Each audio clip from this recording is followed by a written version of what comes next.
Good afternoon, good evening, and good day. Good morning to those of you on the West Coast. I was wondering why my audio was so quiet, and I forgot to plug the monitors back in after the move here. So let's see what we've got going today. There were some technical difficulties getting the notebook open. Don't know why. Let me try this real quick. I'll see if this works. I doubt it. But I managed to email it from the phone to myself, and some of the articles that were in the phone didn't make it in there because I was fussing about with that. This works. And let's pin this to the dock. Keep in dock. There we go. Yes, sweetie. Oh, you see the fan? Okay. Well, we got a show to do. You want to say hi to everybody? Say hi. Wave. You waving? Did her hand, but she didn't want to pick it up. Oh, there you go. Yeah, like that. You want to clap? Clap, clap, clap. Oh, not my face. That's a slap. All right. So the notebook is working again. Yay.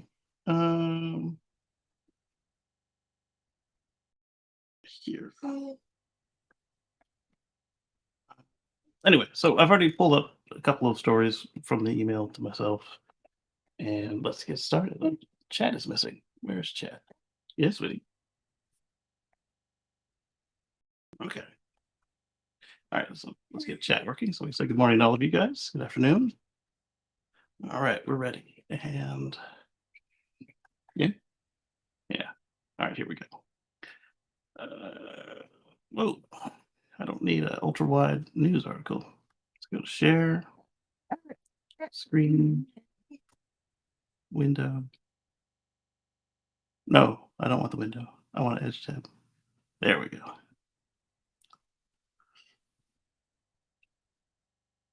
And none of these are the one I'm looking for. There it is. Perfect. But I don't want to be off on the side like this. There's not a million people in this room. We'll go to Blogger Reacts view.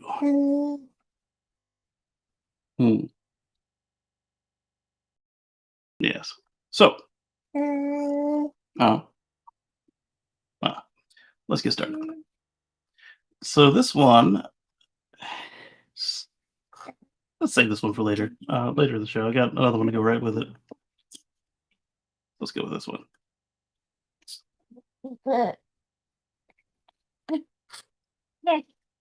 Yes.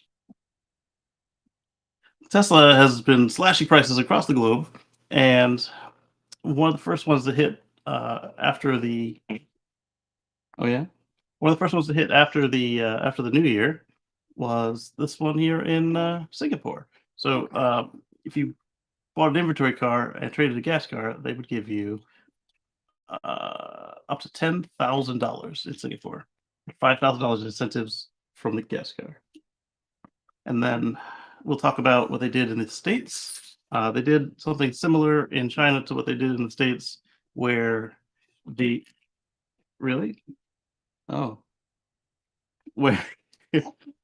where there were significant discounts off the MSRP of the car. So these are permanent price changes until the next one. And let's see. Yep. So in the article, they're talking about the ones they just did in China. And let's move on to another one. This one I thought was extremely important. Not the one on screen. The one I'm trying to load up now. There we go. So this one I thought was extremely important, given all the doom and gloom folks always talk about. Oh, well, what about when your battery dies? Or, these cars are going to be expensive forever because of batteries, et cetera, et cetera. We know that's not the same for you.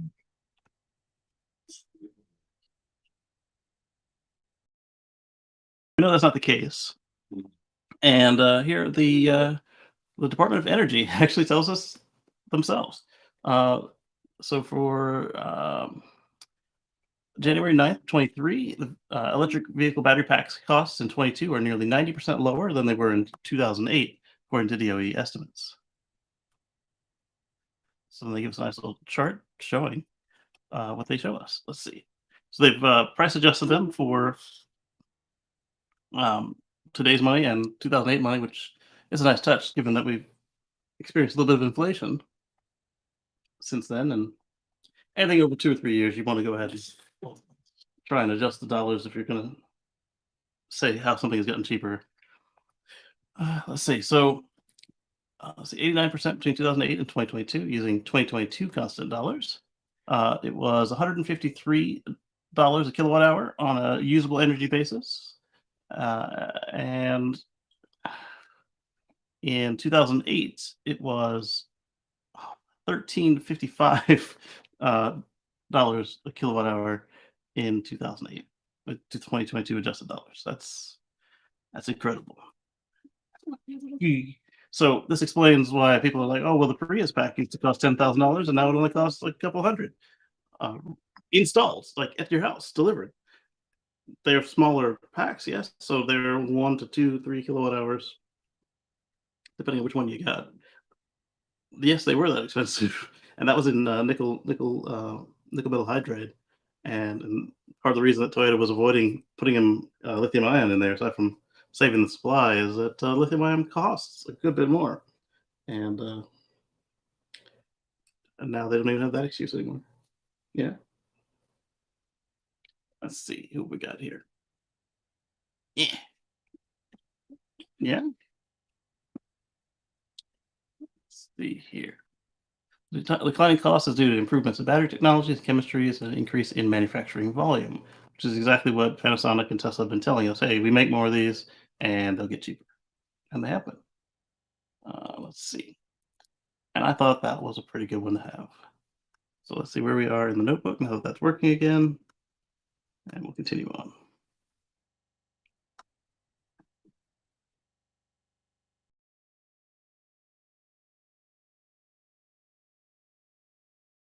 All right, and then what I learned is Twitter links need to be copied because I still haven't yet uninstalled the Twitter app from this Mac. Let's see here. Let's just put it in the new tab. I want to keep that factoid open. I guess not a factoid. If you look at the true definition of factoid. There we go. So this is the first European airline to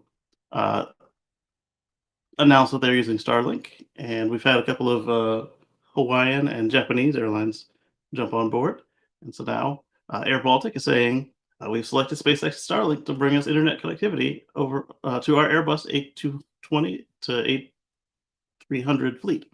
All our passengers will have access to complimentary. That's nice, much nicer than what the cruise ships are doing. They charge you for that stuff. High-speed internet on every Air Baltic flight. Learn more here.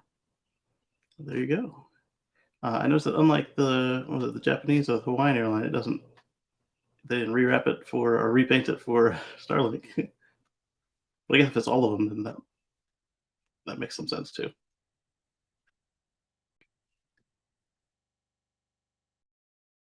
Congrats to the Air Baltic customers, team, and SpaceX. All right, let's move on to this one. Nope. Share this tab instead. Bye-bye. Bye-bye. Bye-bye. Bye-bye. What are we doing? Huh? Where are we going? Are you just dancing? I don't know if I want you dancing. You got sharp feet. Ah. All right, so this is coming from Auto Evolution. They're saying that Tesla had a challenging 22, but they're putting out the sheer number of supercharger stations deployed in 2022. Let's see. I lost track. They were just like every week, dozens of stations opening up. Let's see. So they're giving us the backstory on why it's a good idea to have their own charging.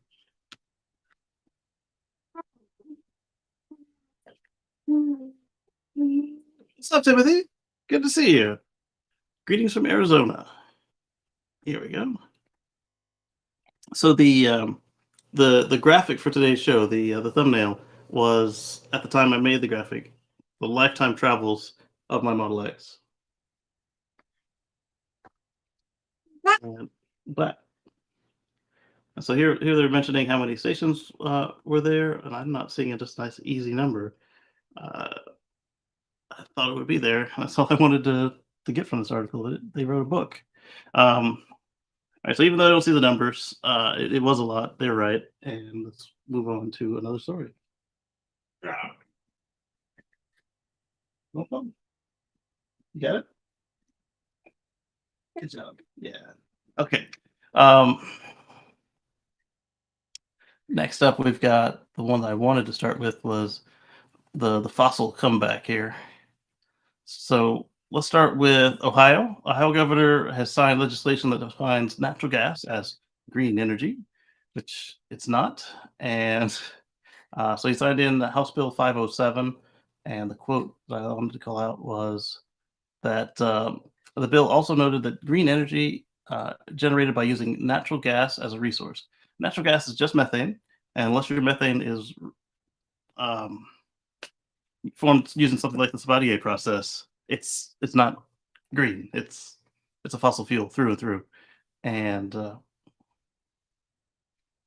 that was annoying. And then they went further. Another quote in here that got me was uh, the governor was trying to be green and greenwash us. He said, for his part, stated that the legislation does not fundamentally change the criteria and processes established back in 2011. The governor also noted his administration will not allow new surface access to state parks, although it is possible that the minerals beneath state lands can still be accessed through the surfaces of adjacent properties.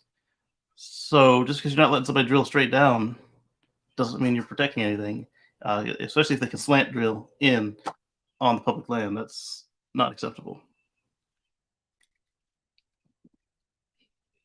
Private land and private minerals, whatever, but you're not really doing anything by stopping them from drilling straight down if you're going to allow them to slant drill your oil.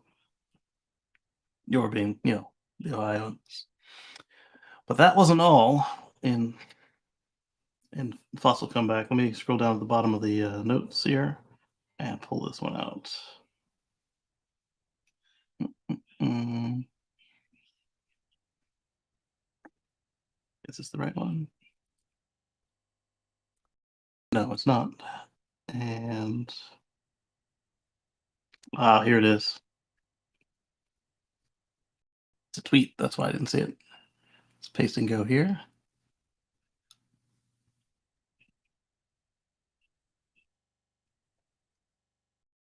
And so Wyoming wants to phase out sales of EV by 2035 to ensure the stability of the gas and oil industry, which is just asinine. Um, it's not. This one hasn't been signed into law yet, but we got a couple of reporters to check out. Oh, I see what I did. It's a tweet and an article. All right, so let's copy this. We're gonna do a little digging into politicians here. So let's see. Senators Jim Anderson, Brian Boner, Ed Cooper, Dan Dockstetter, and Representatives Donald Burkhart Jr. and Bill Henderson have sponsored the bill SJ0004, which the group of politicians have claimed that oil and gas production has been one of the state's proud and valued industries, creating countless jobs and creating revenues and contributing revenues to the state of Wyoming throughout the state's history. When you consider that we didn't start oil in this country until way late, you can't claim that's something you've always done. It's just something you've been doing for about 100 years or so. Let's see, maybe 200? No, not 200. I have to look and see when Pennsylvania first found oil.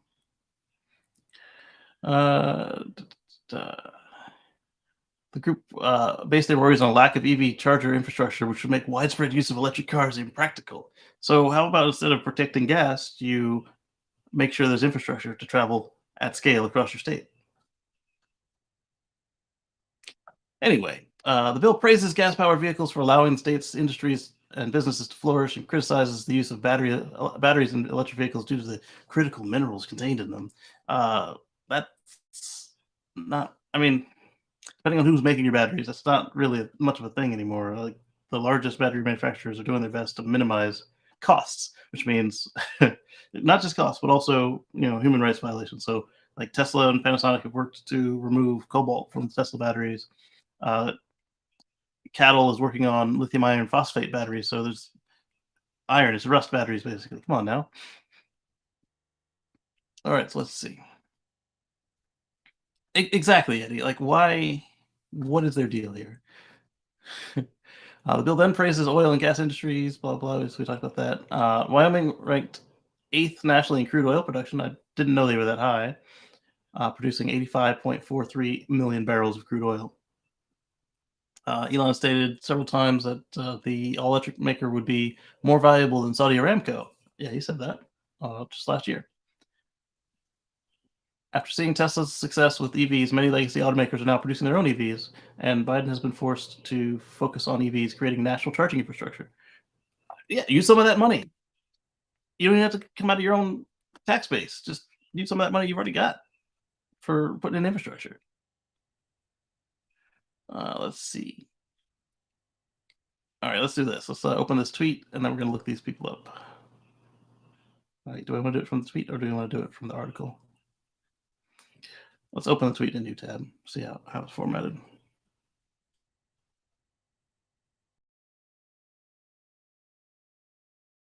It's a picture. That's what I was afraid of. That's why I didn't want to replace the article with the tweet, because I want to get these people's names. All right, so here is the bill. All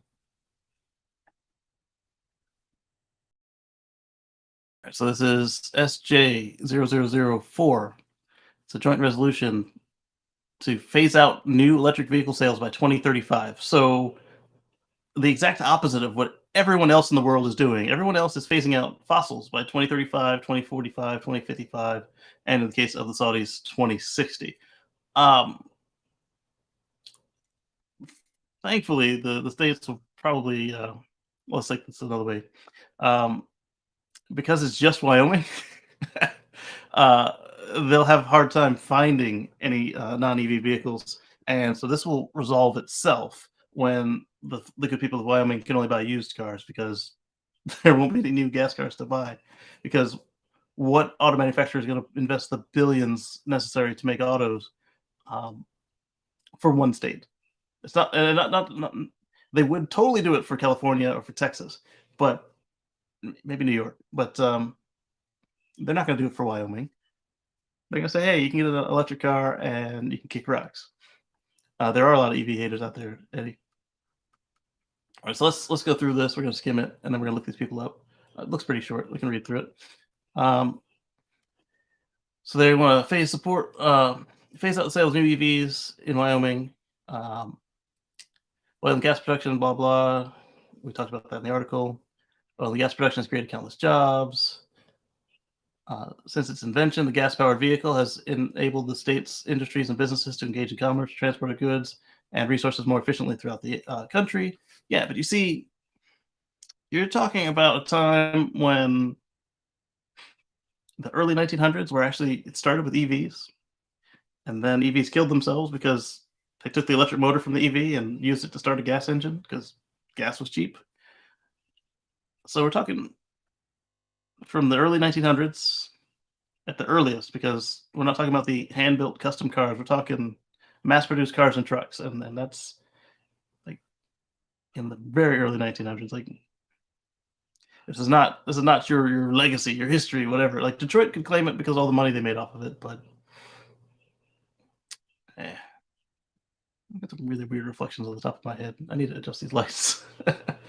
um, let's see. More praise of the gas car. Wyoming's vast stretches of highway, coupled with the lack of electric vehicle charging infrastructure, make widespread use of EVs impractical for the state. All right, so now let's go to the freaking plug share for Wyoming.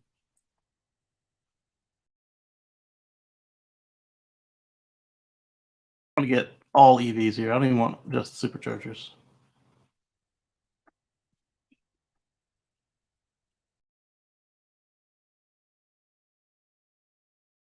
I'm glad I didn't switch to sharing right away. It's got my password all up on the screen and stuff.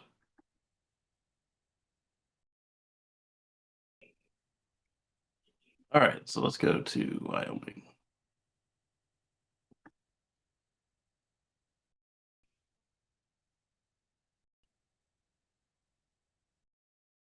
And these are filtered from my car. So it's not just Teslas, but it does include very many CCSs because it knows my car can't do that. So let's adjust the filters and turn these on. All right, so these aren't wall chargers. These are all public stations here. You guys do seem to have a lack of stations, but it looks like I have enough to travel across your state several times. You've got some big holes. Big holes. Like all of this area, but none of it's insurmountable. I mean, look at all the superchargers in orange. This one's under repair, or it's coming soon. And this one is down. I can't even get the mouse to focus. There's so many right there. Anyway, yeah, I think they're lying to us again. The usual fossil politician garbage. I see plenty of Wyoming superchargers, plenty of Wyoming chargers, and yes, there are some gaps, but they are not insurmountable. And it looks like you can take some of that money you're getting from the IRA and fill in the gaps. And yes, the ones that are already there, you're going to want to make them bigger. You're going to make them more um, useful for when you have more more cars. But these politicians are also falling for the fallacy that EV owners need fast charging. We don't. We only need fast charging on road trips. For the local everyday commuting, you can use your home charger. And if you don't have a home charger, say because you're living in a multifamily housing situation, then you can incentivize those landlords to install charging. Let's see what we're looking at right now here. It stopped highlighting where it was. All right, so they were complaining about infrastructure, which is we just proved they were lying about that.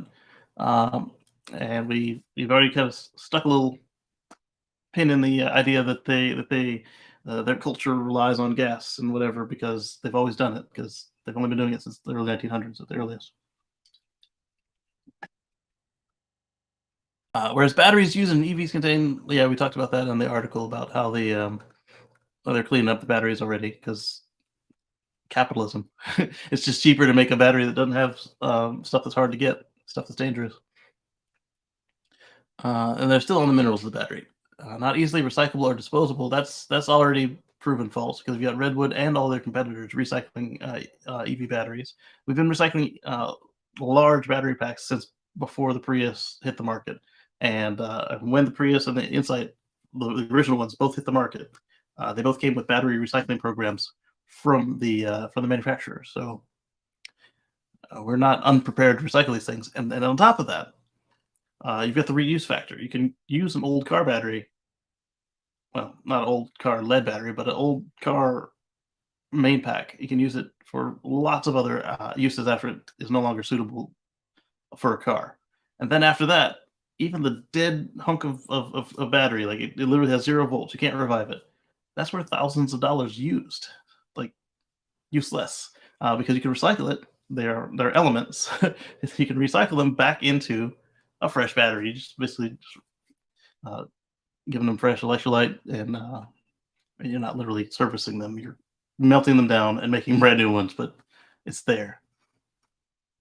And yeah, anyone throwing batteries in the landfill is an idiot because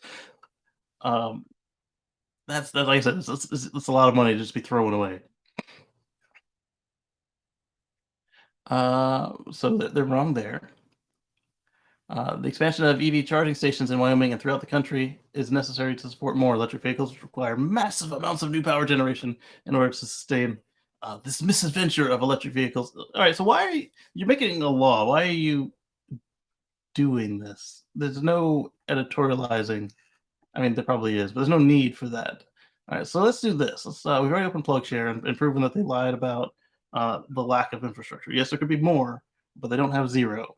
Now let's go to the DOE and look at the power mix for Wyoming.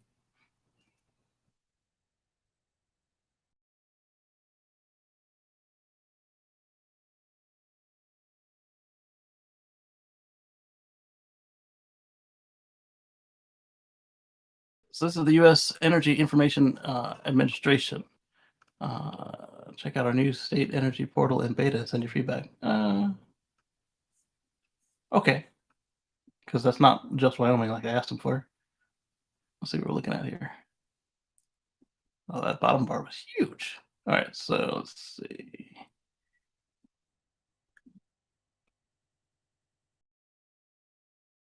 West Virginia, Indiana. There we go, Wyoming. Looks pretty green. All right, so their coal is 6.1%. Their natural gas is 41.6%. Wow, petroleum is 36.4%. Oh, this is for heat. That's why. All usage. So heat is probably where a lot of these are coming from. Renewables are 2.6%, and electricity is 13.3%. So let's look at how their electric is generated and consumed. They have zero nuclear whatsoever. That's wow. They import 261.2 trillion BTUs of energy, and they so output. So they actually have a surplus of power. They output 261.2 trillion BTUs of electricity. Ouch. Ooh. Wow, their coal is 85.6% of their generation. Natural gas is 1.4%, and petroleum is 0.1%. So you're protecting this great industry that defines your culture and your state forever, and it makes up 1.5% of your electrical generation. 1.5%. You have more renewables than this thing you're trying to protect. Your renewables are 12.9% at 54.8 trillion BTUs. So more lies from these handful of politicians right here. That coal is quite concerning. You got to do something about that. You're giving West Virginia a run for their money there. Let's see where they're using their energy at. Commercial at 7.4, industrial at 57.4, residential is just 7.9%, and your transportation is only 27.3%. So it's going to be a drop in the bucket because the transportation is all we're swapping out. It's transportation for transportation. You could roll some of that into residential for the people who have home chargers, but when you look at where it actually went, it still went to transportation. And we know that all EVs, even the Hummer EV, are more fuel efficient than the average car. The Hummer EV is not the most fuel efficient, as there are some gas cars that are cleaner than it, but not in its class. All right, so let's go back to these lies from these politicians here. Okay. The United States has consistently invested in the oil and gas industry to sustain gas-powered vehicles. Yes, we over-subsidize those people. That's why our gas price is so much lower than everyone else in the world. It's not just because we make our own oil. And there are cheaper places like the Saudis and them. They have really cheap gas at home. But other than anomalies like them, we are at the bottom of the prices. Let's see. Again, they're talking about how many thousands of people they're employing, but again, we just talked about how it's only 1.5% of your output. You've got other stuff there that you could put people into jobs with. Fossil fuels and oil and petroleum products will continue to be vital. How vital is 1.5%? Well, what do we say? For transportation, it was that's electric. So petroleum is 36.4%. Assuming they're talking oil there.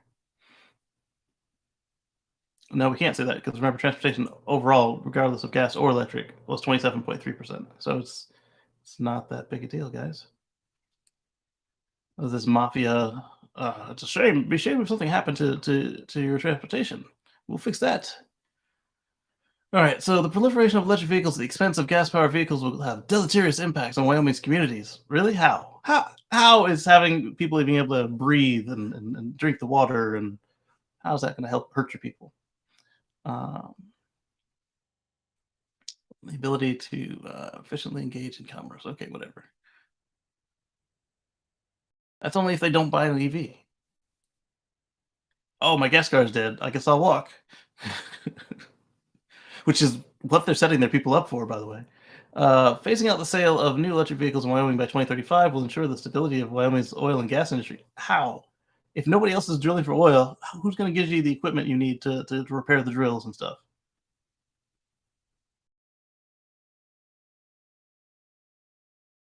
So now is therefore resolved by the members of the legislature of the state of Wyoming that one, the legislature encourages and expresses as a goal the sale of electric vehicles in the state of Wyoming be phased out by 2035. Two, the legislature encourages Wyoming's industries and citizens to limit the sale and purchase of new EVs in Wyoming with a goal of phasing out the sale of new EVs by 2035. Three, the Secretary of State of Wyoming transmits and copies this resolution to the President of the U.S. Really? Why would he care? Each member of Wyoming congressional delegation and President of the United States Senate. All right, so you're going to let the President and the Senate know that you've done some foolishness. Oh, and the Speaker of the House. Well, that guy would probably cheer. And the Governor of California. The Governor of California has nothing to do with you guys. You guys aren't a member of the California emission states, so they don't have any rules that affect you. They are more populous and a bigger market than you, so when they ban gas cars, good luck. But other than that, they aren't able to write any laws that say, hey, Wyoming has to do this or that. So you're going to be wasting postage and paper and emails telling these people this stuff. All right, so let's look at these fools. All right, so I'm going to open up a new tab just so I can keep this on the screen.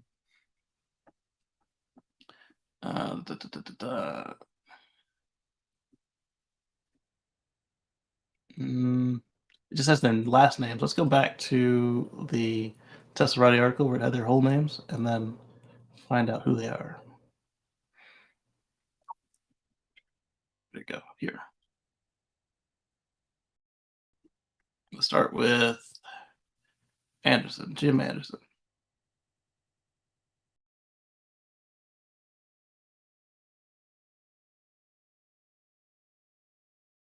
All right, James Anderson of the Republican Party is a member of the Wyoming State Senate representing District 28. He assumed office on January 7th, 2013.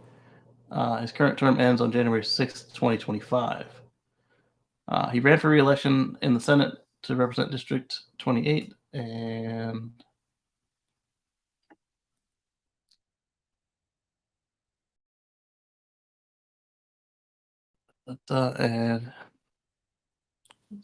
so the Bing summary and the page don't line up exactly. Let's see. Space salary, $150 a day. Per diem is $109 per day. Last elected in November of 2020. He was in the Army? All right, let's see. Here we go. His committee assignments are minerals, business and economic development, transportation, highways, and military affairs, joint minerals and business economic development, and joint transportation, highways, and military affairs. That was in 2017. In 2022, he was assigned to the Senate Transportation, Highways, and Military Affairs Committee and the Senate Minerals, Business, and Economic Development Committee. So, does it say who paid this guy? Wow, he got 95% of the vote. I wonder if he ran opposed. He ran unopposed, that's why. And he was primaried. I was hoping it was. There we go. Campaign themes. He didn't complete the donors. Here we go. Data comes from disclosures.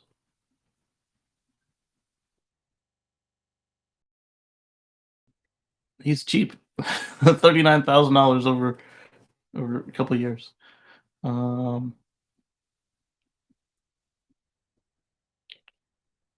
National Republican Party. There we go. Petroleum Product Makers Association. And whoever the Wheelers are. Man, what these people do for $1,000? Come on now. Where'd he get his money in 2012? Republican Party Central Committee, whoever Jim Anderson is, and the Petroleum Association.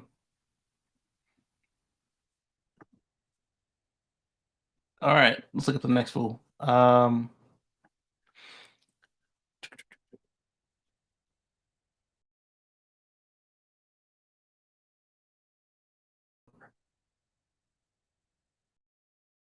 Republican,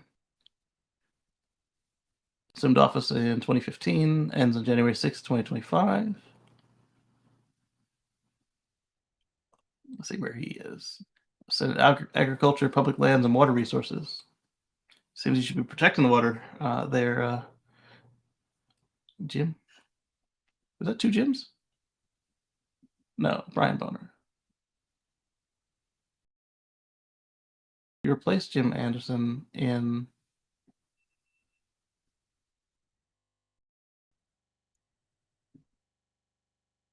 what? Because Jim Anderson was elected again.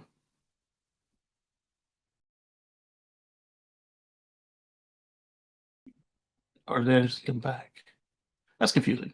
So let's see where he gets his money. Probably also the petroleum. He ran unopposed twice.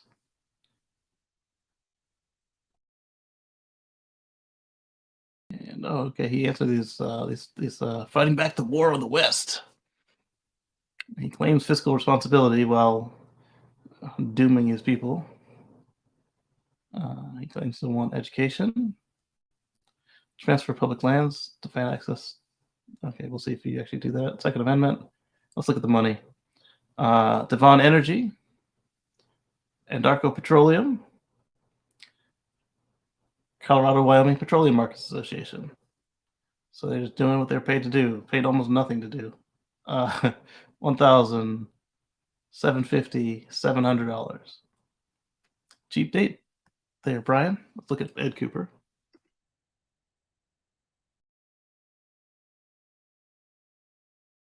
There we go, Wyoming. Republican ends in 2025 as well. Where'd he get his money? He didn't run unopposed, but I'm guessing they're not a very democratic state over there. At least not the way that they're rigged up to go. Because he doesn't have any money listed. It's unfortunate. Oops. Go back. All right, so now I want to look up Dan Box here.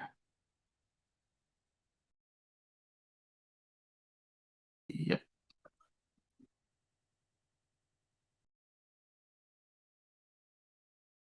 Also Republican. Term ends in 2025. Rules and procedures. Appropriations. All right, let's see if we can figure out who paid it.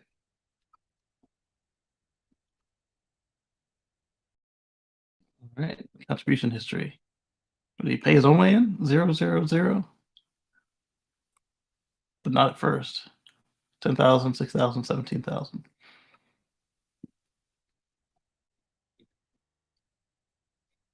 I guess if you're running unopposed, you don't need any money, do you? Yep, he contributed most of his own money.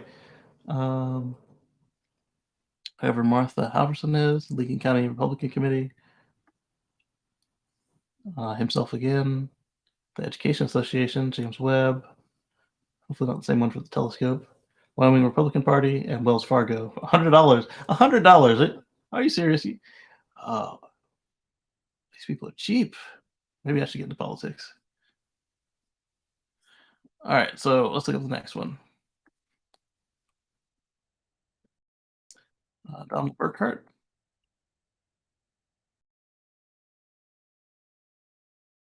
Junior, but hopefully the fact they don't call it out doesn't mean that his dad's in there.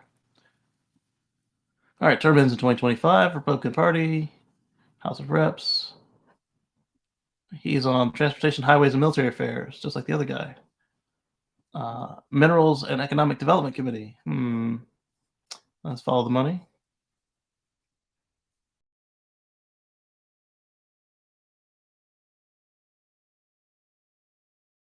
Yep, he's been increasing his money. All right, 4,000 from himself twice. Andarco Petroleum, Wyoming Rural Electric Association, and whoever Carol is. See, 2014. Carol again. Himself. Devon Energy. Colorado Wyoming Petroleum Makers or Marketers. And not much either. We're talking like less than $1,000. Just under 1,000 between the three of them. Let's see. Cloud Peak Energy. Just says Republican. Republican gave him $1,200. Let's see. And again, Republican gave him $1,750. He's always his biggest donor. Compact Contractors PAC, the Trucking Industry PAC, and Devon Energy. I'm seeing a trend here. All right, so that was Mr. Cooper. No, that was Mr. Burkhart. Let's look up Bill Henderson. And that was the last of these fools. Of course. Fools, ostriches, heads in the sand. I don't care. I wouldn't call it. We'll have to watch this and see if they are able to shove it through. But I'm pretty. If they do that. So he also ends in 2025. And House Revenue Committee, House Transportation, Highways, and Military Affairs Committee. And where's your money from? I mean, there's a whole lot of useful stuff here, but that's all I'm looking for right now is the money. All right. Republican Central Committee. His family, I'm assuming. Henderson Bill, Henderson Sean. Well, I mean, this one's himself. Wyoming Association of Realtors again. All right, so this one doesn't explicitly call out any petroleum, but don't forget that petroleum is also funding the Republican committees as well.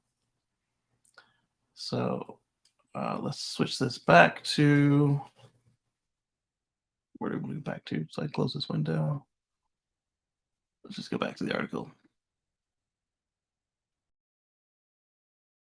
So what do you guys think about this? Like, I mean, other than it having little chance of succeeding, sending messages is not currently supported for Facebook profiles, groups, and LinkedIn. So why can't I send messages again? That's stupid. Facebook keeps making it so I can't send messages out to everywhere. But she doesn't skip Facebook instead of blocking it for everything. I'll have to send them a feature request. All right, so before I get too wound up, let's move on to something more fun. All right, so China delivered over 10,000 cars in a single day last week. That's pretty cool. Tesla may have upset people in China who pay for the vehicles. Yes, we're seeing that here in the States again. And basically, Elon didn't say anything about it this time, but he's in the past several times said, hey, when I raise the prices, you're going to cut me a check, to silence. So we know his stance on that. Let's see. So the least expensive rear-wheel drive Model 3 there now costs $33,430, down from $38,664. Not bad. And the Model Y over there starts at $37,793 from $42,000. Not bad. That was fun. All right, so this is something I actually got on my legacy car before some of you guys got. So in the Tesla app under service, there's now a feature where you can request a vehicle range analysis, and the car will go back, and it takes up to a couple minutes. Like I think mine took 40 minutes, and it'll look at your last trips. It'll look at the way the car performed, and then it'll tell you very much like the new energy graph, which we don't have on our legacy cars. Uh, let's see if I can zoom this in. It'll tell you how well you drove versus what was expected, and I guess if something is anomalous, they'll probably ask you to set up a service appointment since you're already in the service section of the app.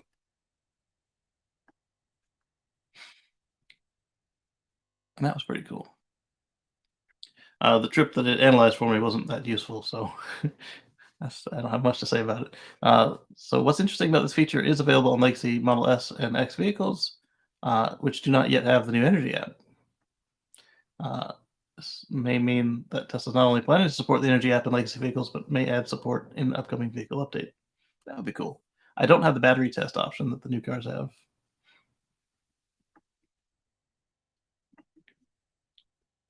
All right, here we go. So LGES, I'm guessing it's LG Energy Systems, and Honda EV have formed a battery joint venture in Ohio. Um, yeah, exactly, Bennett. I was like, what the heck? I mean, can you be any more backwards? Like literally, and they pinned it on the date that all the other countries are going, and California are going fossil free. It's just a little bit spiteful, a lot of it backwards, and then full of lies. It's like, what are you guys doing? What are you thinking? Aside from sucking up to the fossil industry. So this is going to be a small gigafactory. It's going to make 40 gigawatt hours of battery cells, and I say small because the original gigafactory was supposed to be at 30 gigawatt hours when it was fully built, and now it's nowhere close to fully built, and it's already blasted that number out of the water, and so has everybody else's gigafactories. As far as you've got Cattle, you've got LG, you've got so on and so forth. They're all doing more than that. Let's see here. They must start mass production by the end of 2025. And construction will begin this year. Not bad. They're going to complete most of it by next year and start mass production by 2025. That's cool. And this is something that we need in order to get the EVs. You need to actually have batteries in them for them to go, unless you're going to make an alternative EV like a fuel cell, or I don't know what else. That's all that's practical right now is battery and fuel cell EVs. There are other types, but like, do you want to go out and shovel coal into a steam boiler, or wood into a steam boiler, and then let that make your energy? Most people won't. An external combustion engine generating power for an EV.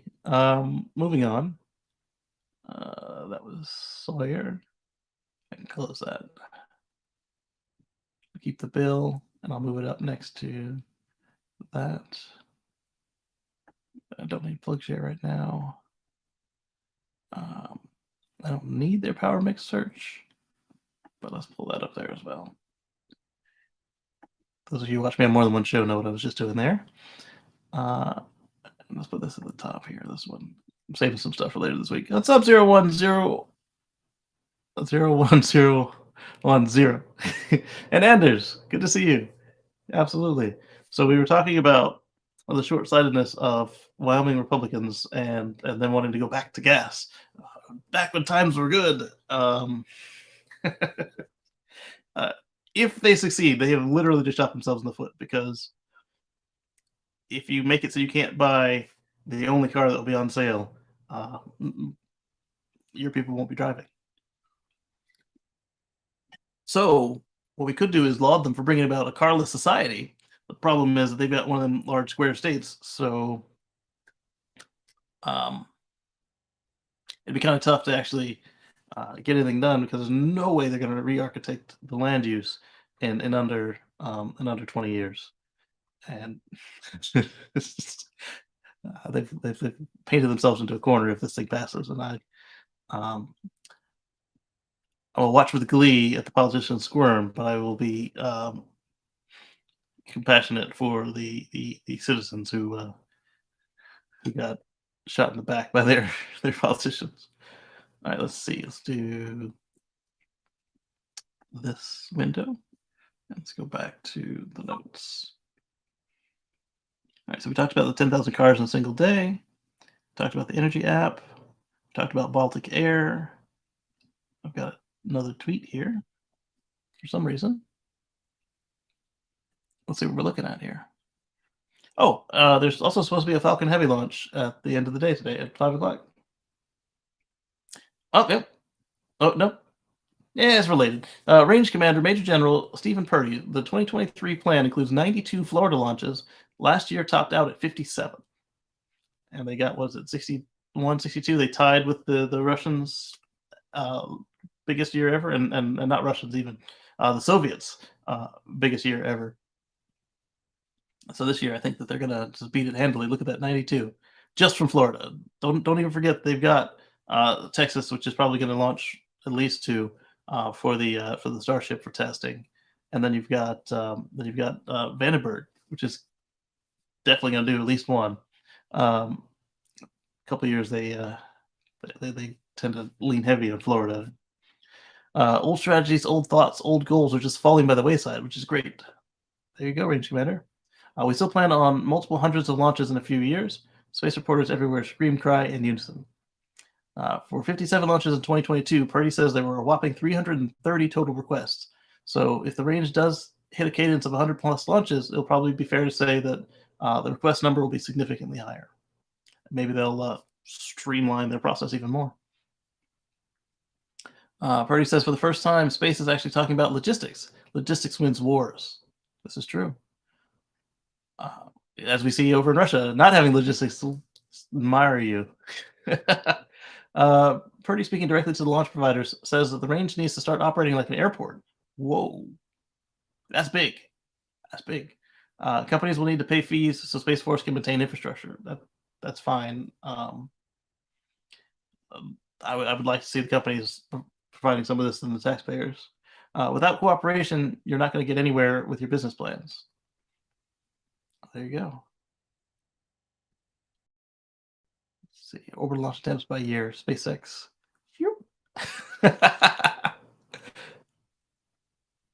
Oh, this is a lot. What kind of things are getting thrown to the side to allow for so many launches? Why do you have to throw things aside? If you dedicate the resources correctly and handle logistics and run it like a business, the government doesn't need to run like a business, but running efficiently is something they should be looking at. We're going to need another spaceport. Absolutely. All right. So that was that. It was exciting to me. And also, there's a Falcon Heavy tonight. And at 5 o'clock Eastern. Assuming that they didn't cancel it. So while we're on the screen, let's look up SpaceX.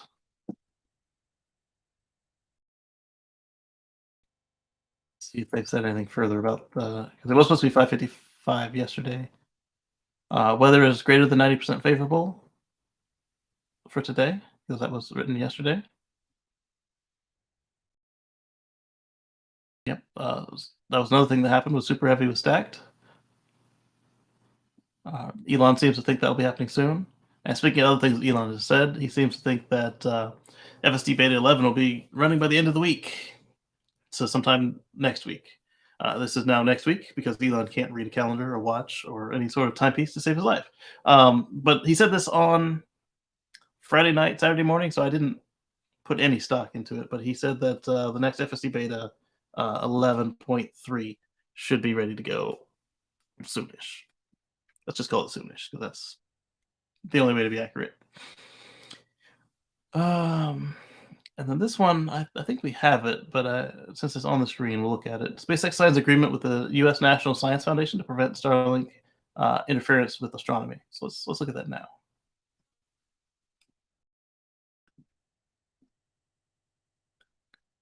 All right.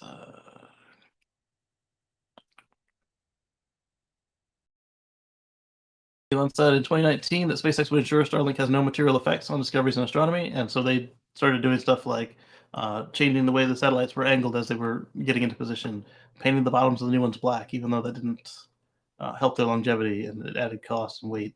Um, if they help billions of people in remote locations inexpensively access the internet, it's a price I'd be willing to pay. Uh, Elon says exactly, potentially helping. Oops, back to Twitter. Potentially helping billions of economically disadvantaged people is for the greater good. That said, we'll make sure Starlink has no material effect on discoveries in astronomy. We care a great deal about science. I saw another tweet about how cheap it would be to put a orbital Starship observatory. I'm guessing that was recent from Elon, but I wasn't in his feed on that one. I just saw his name attached to it. Bennett says, bills like that in Wyoming are why I can't get past the first few episodes of Yellowstone despite the cast.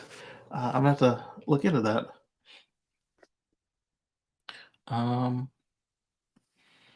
Let's see.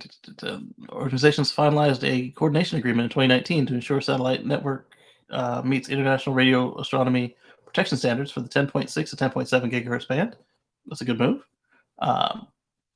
NSF has added that as the two continue exploring ways to protect ground-based astronomy, a new coordination agreement was signed in 2022. Okay. Under the new agreement, SpaceX promised to continue working towards recommendations from several organizations, such as the NSF and NORLab. These recommendations included SpaceX continued work towards reducing the optical brightness of its satellites to the seventh visual magnitude or fainter by physical design changes.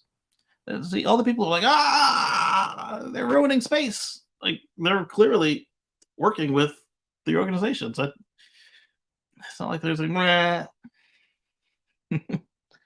NSF noted that following the analysis, the Laser Clearinghouse removed the coordination requirements for these lasers.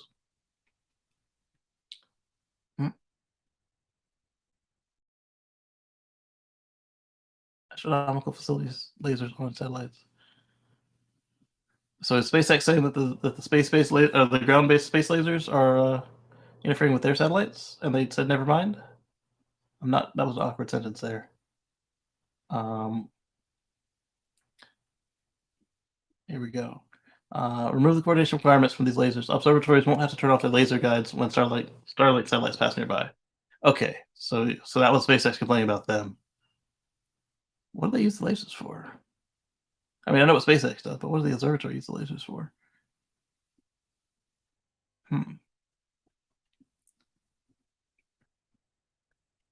SpaceX, NSF, and NSF NORLab are planning a workshop that will develop best practice guidance and recommended processes for interaction between satellite operators and the laser clearinghouse, with the goal of mitigating negative impacts on observatories. All right. And they made several other commitments, including working with NSF as interference and new challenges are brought up by the astronomy community, also coordinating with NSF's Office of Polar Programs to work to minimize the impact of SpaceX on remote geographical radio astronomy satellites in polar regions. All right. Andrew says, I assume you guys already talked about the Model 3 and Y price cuts. I have not, but I did mention it when we talked about China and Singapore. In fact, I left a lot of countries out because just like when I said last week where they were setting record after record for the years, I hit on a couple of them, but there were just so many. I didn't want it to be a show about, hey, the Model Y sets a new record. So let's see. In Sweden, it's between 100,000 and 130,000 cheaper. Nice. So 9,000 to 12,000 US off. That's incredible. And we'll talk more about it as we get to that. Cheaper by just since Friday, depending on the basic model. I like that. Wyoming also put forward bills to ban new internet terminals and indoor plumbing. What? What is their goal here? No one's ever going to take them up on the indoor plumbing thing. And who doesn't like the internet? Other than the people after the internet CEOs and whatnot. But you can do that without killing the internet. Also, only candles and oil lamps allowed for lighting past 2035. I'm kidding, but I wouldn't put it past them. Okay. See, they're just so backwards, it's plausible.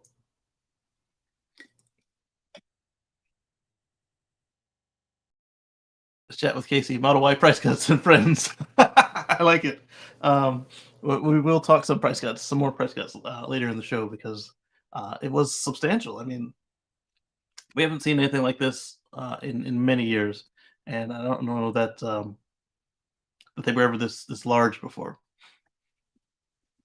But it does go with what Elon and Tesla is always telling us that they have a goal that they're trying to meet, and they will do what it takes without losing money. And uh, as they increase their capacities and increase their orders of batteries, like how many batteries they've ordered from suppliers, how many they're building themselves, that brings the cost of batteries down for them. So that's kind of a self fulfilling cycle of lowering prices. And with that, it allows them to drop the prices faster than the competitors can keep up. All right, so uh, for us novices, I don't know what they've done other than on the laser coordination and painting the satellites black, reducing their the way they appear in the sky until they're deployed, or even after they're deployed. I guess we'll have to wait and see more of what becomes of that. Let's see here. Closest thing I can think of is um, not worth the price. The 37.5 Bolt dropping to like 26. Yes, the Bolt dropped to 26, and then at the beginning of this year they raised it, but it also fully qualifies for the tax credit, so it's still a net drop for the customer. But now GM's not eating as much per car because it went up a couple $100. All right, so the this one really should have been last week, shouldn't it? But it wasn't out in time. Tesla ends Camry's 28-year best-selling run and even drew reaction from Toyota. Now, the reaction from Toyota isn't what you would expect. Let's scroll down and see. Come on, scroll. All right, so Tesla Model 3 ended Camry's 28-year run as best-selling car in Australia, and for the last 28 years, it was the Camry was the best-selling midsize car. It was on a path to 29 years, but Tesla delivered 1,806 Model 3s in December, bringing the totals to 10,877 Model 3s in 2022, and beating the Camry, which had 9,538 units delivered last year. It made the Tesla Model 3 the best-selling midsize car in Australia. It's the first time that electric cars held that title. And so Toyota had to change their marketing. The change appears to have taken Toyota by surprise, since the automaker still listed Camry as best-selling median car in the country in its press release, bragging about the dominance of the Australian auto market. But it had to also add a little blurb that said for less than $60,000. All right, so here's what Toyota said. Toyota said Toyota vehicles with the best-selling models in 9 market segments last year: Corolla, small cars; Camry, medium cars, less than $60,000; RAV4, medium SUVs; Land Cruiser, Prado, large SUVs; Land Cruiser Wagon, upper large SUVs; and the High Ace, light buses; High Ace vans; Hilux. Hilux is that one I keep forgetting. The one that Akito got up and said electric cars are stupid when they came out with the High Ace. Hilux EV in Thailand a couple weeks ago, and the Hilux 4x4. The Model 3 starts at 64,000 in Australia compared to 30,000 for the Camry, and these are Australian dollars, of course. So they're both much cheaper in American dollars. Let's see. I'm curious the comments on that one. I think comments are broken on electric for me. Here we go. Here we go. Eddie says, and Toyota is going to be stubborn about it. Yeah, yeah, exactly. They're going to pull the, oh yeah, we're still the best. Under $60,000. Yes. All right, let's click on some more stuff here.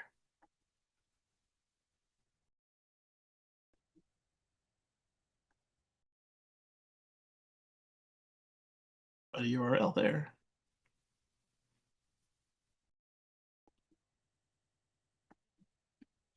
All right, and then let's move on to this one. So this is the first CES since all of the COVID preparations. I'm not even sure. It might be the first CES since COVID. You led Toyota. It matters. It might even be the first CES since COVID protocols came in, if not the I think there might have been one last year. I don't remember. I don't remember. But if it's not the first, it's the second since COVID protocols, and the boring. It was held in the Las Vegas Convention Center. So the boring loop, which is under the convention center, uh, got to shine. It has three stations there, and then there's a hotel across the way that got added recently. And so let's see. In a Twitter post, the Boring Company noted it was grateful for the opportunity. And here we go.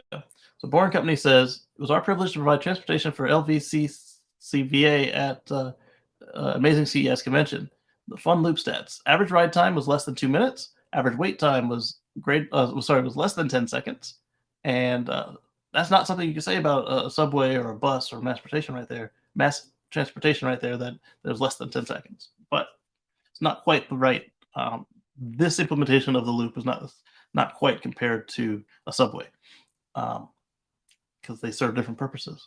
Um, let's see, 94,000 plus passengers, 10,000 plus passengers to and from Resorts World, and an average Q4 LVCC customer experience score of 4.9 out of 5. That's incredible. What you want to do is compare this implementation of the boring loop to a large airport shuttle. And I hope I saved a tweet for that. I don't know that I did. I definitely didn't because I didn't save any Twitter links. I'm going to click on this eventually and see if it's in there. Let's do that now.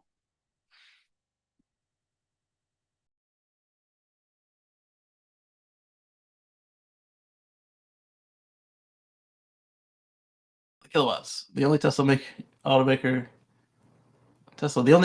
that gets paid to be here. CES 2023. Yeah, everybody else had to pay to get in.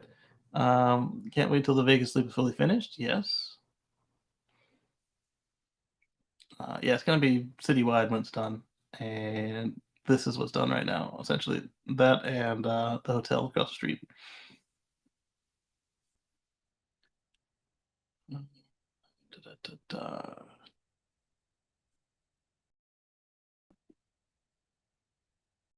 Full to the brim, the consumer electronic show. Very cool. I was hoping they would have the full experience. We've seen those before, though. How long after V11 will Vegas Loop be fully autonomous? My understanding there is it's currently illegal to be autonomous underground in Vegas, so a little while. I was hoping that link would be in there, but they were comparing it to one airport, and the airport actually had less rides on their shuttle than Vegas just did here for CES, and you had to wait longer, and there were more people per car, but less people moved, so the boring experience was better. And why not just put an electric bus through here? Because obviously a train won't fit. The reason is the cars, they met the needs of what was sold to them. So there's no need to do anything else. You can put electric bus in there if you're going to run a bus-like service, but it's not. It's point to point. So you'll be able to go anywhere on this network from anywhere else. You won't have to wait for the 10:15 bus. You'll wait less than 10 seconds or whatever Tesla said it was, or Boring said it was, and a car will pull up. You'll get in, and you can go from the convention center to the far corners. You can go to the airport, and all the people hating on it, it's not funded with taxpayer money. You need to just give it a chance, see what it can do, and if it doesn't work, you can still put an electric bus in there. An electric bus and a subway, other than tire costs, are similar for the end users. Yes, the bus holds less, but the bus will still have the ability to bypass. The train will not be able to bypass stops that you're not using. But give it a couple more years. Let's try it out, see what happens, and then we could say whether it was a failure. But I think so far it's on the road to success because it keeps surpassing everything that it was contracted to do. All right, so let's get back to the article where I may find my tweet that I'm looking for.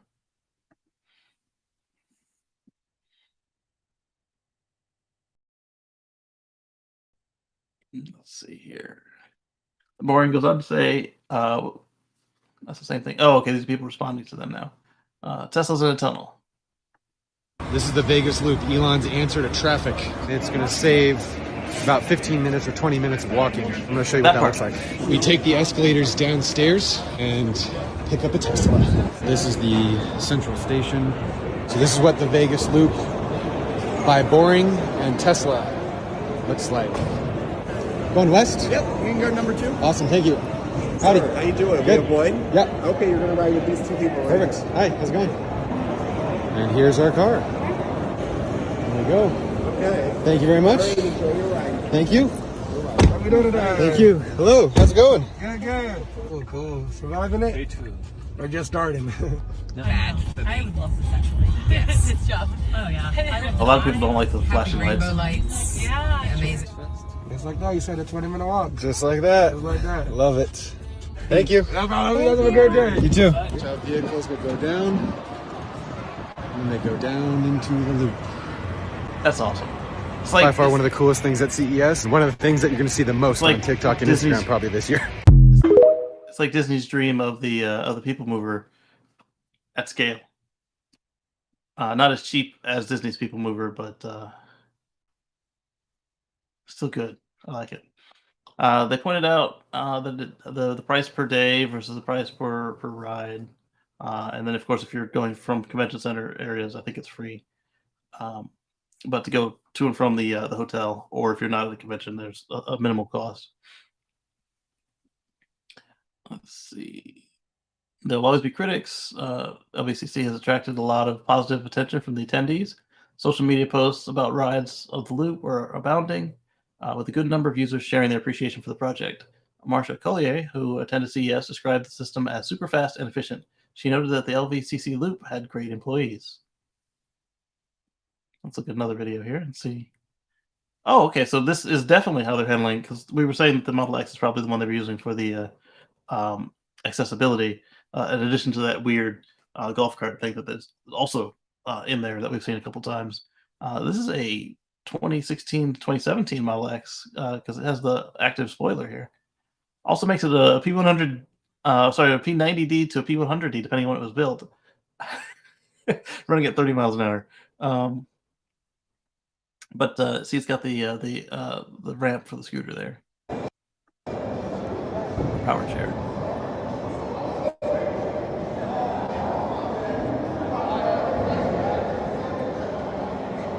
They don't have to reverse. They just turn. Just as soon as it's clear, they go. It's so efficient. Let's see. Other users highlighted that the loop does save a lot of time, since without it, going around the area takes a 20-minute walk or so. And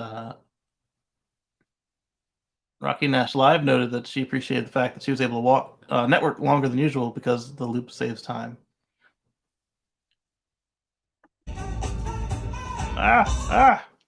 September. That's pretty cool. Not that I don't like that song. I really love that song, but YouTube doesn't want me to have it. So, and the owners of the music don't want me to have it. Looks like that's a real-time one. Yep.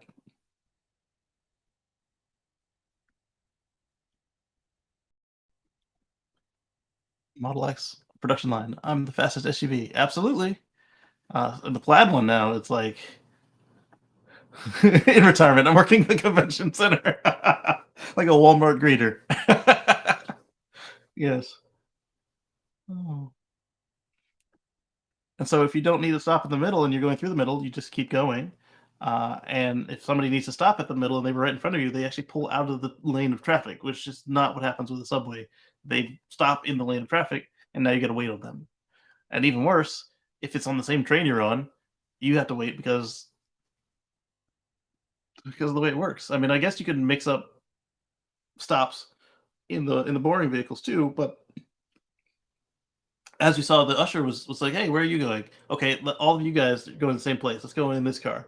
All right, you're going there. Okay, let's all these guys go there. That way, you're not having to make two stops." It's not an option with the train unless they say, we're doing express. We're just going to Coney Island. We're not going to Manhattan, whatever. I'm sure I screwed up the geography there. And let's see, any comments? Maybe it wasn't a tweet.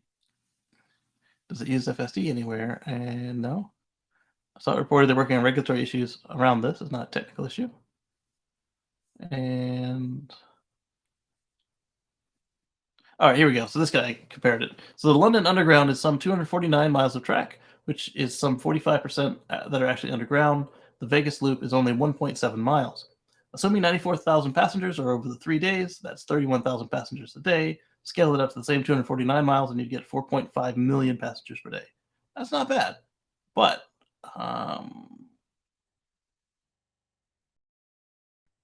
he says it later. Either way, London Underground is not a good comparison at the moment. The Loop is more like an airport shuttle system, and we all know how poor they are.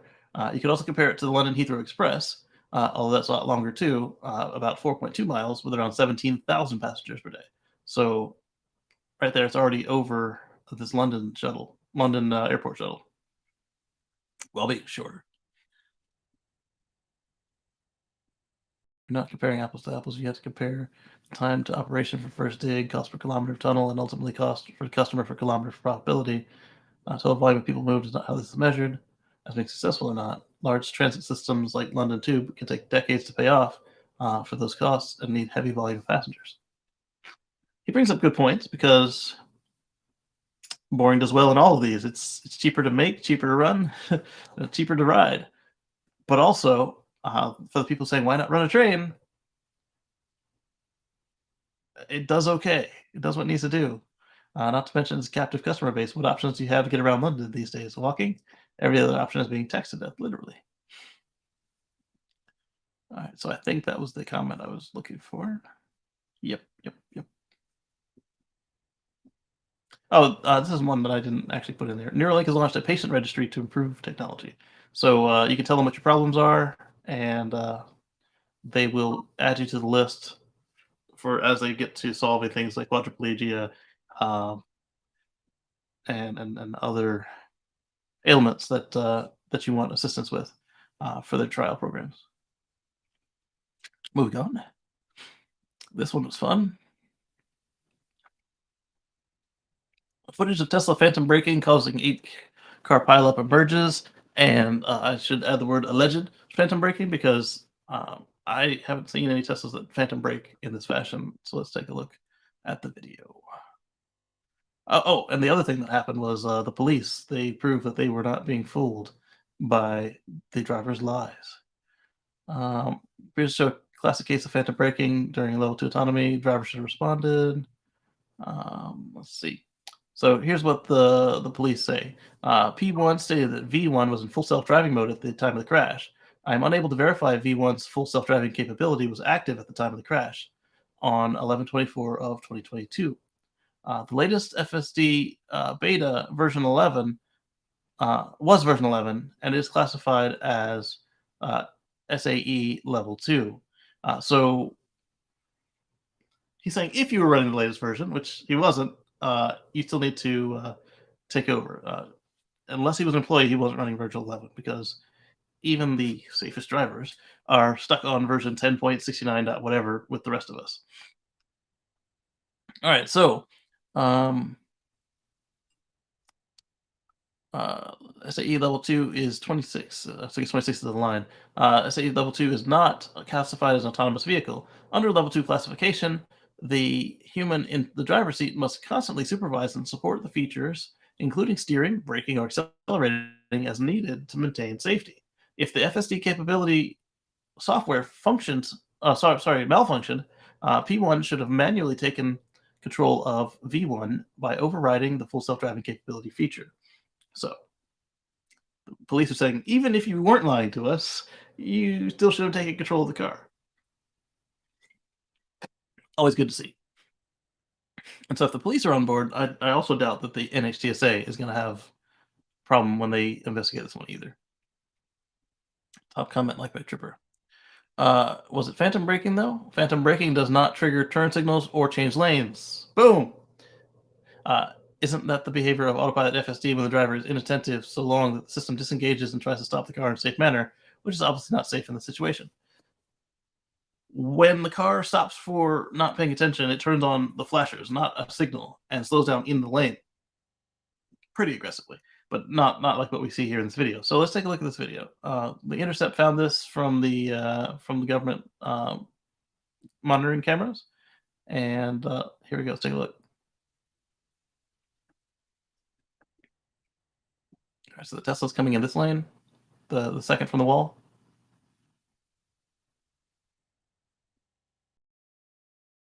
Right there.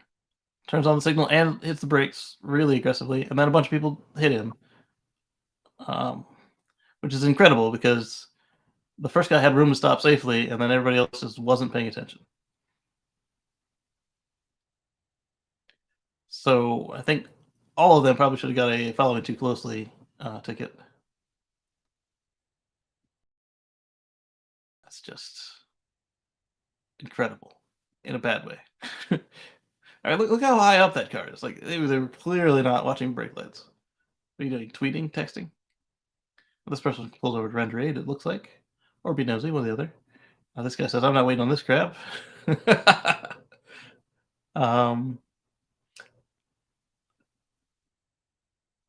Wow, yeah, he just got out and left. I would probably be interested in rendering aid at that point. Yes, I'd not want to be like behind it to get more smashies, but all right. So let's see here. Slow it down. All right, so the Model 3 appears. As soon as it appears, the blinker's on.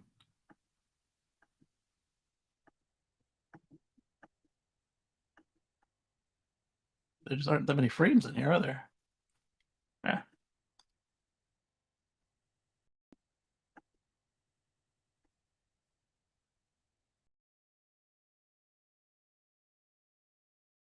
Oh, I see.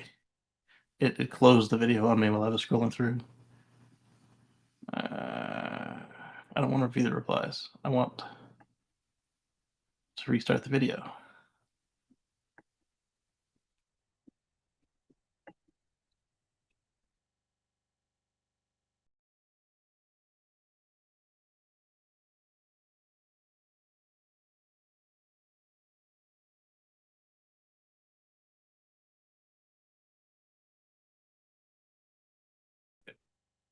Signal's on from the minute it got in the tunnel.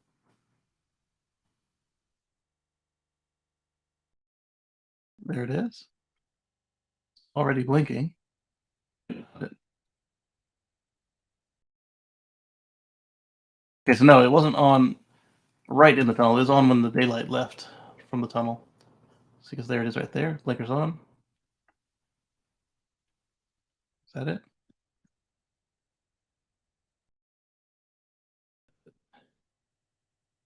Twitter video is garbage. So it's not that one.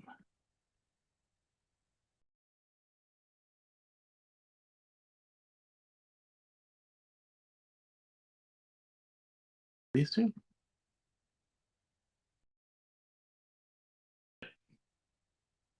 It was on from the minute it gets in the tunnel. Starts moving over and slams on the brakes.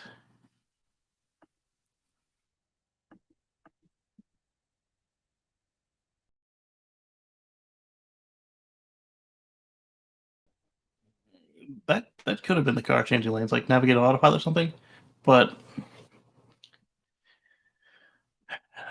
I don't think so because navigate on autopilot wouldn't let you change lanes with somebody that close to you. It's really passive. And let's see how it stopped. It wasn't even that aggressive of a stop. It was unexpected. I mean, who merges in front of you and stops?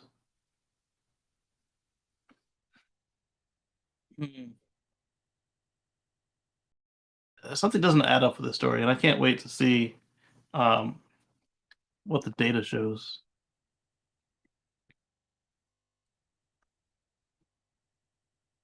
Huge thanks to my attorney for helping me obtain this footage. help her continue to liberate government records and public interest by subscribing.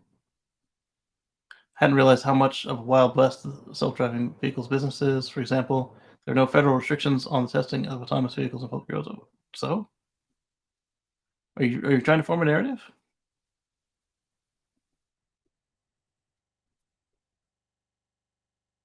I'm clearly being throttled here. Join my newsletter. So you're being throttled because you have taken a stance rather than just reporting the facts. And you know this is a self-driving car because it's not, as the police report says. What have you ever invented, Ken, a newsletter? He said, "Don't forget to subscribe." That's a joke, but yeah.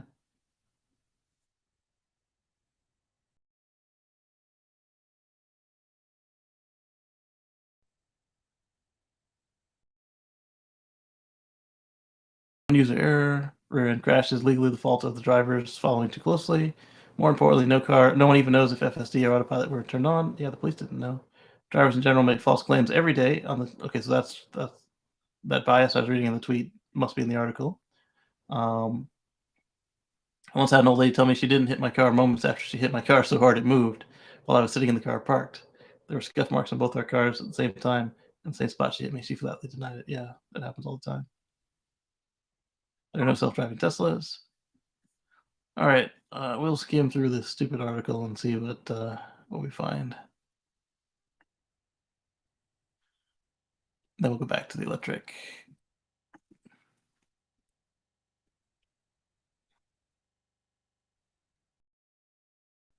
So,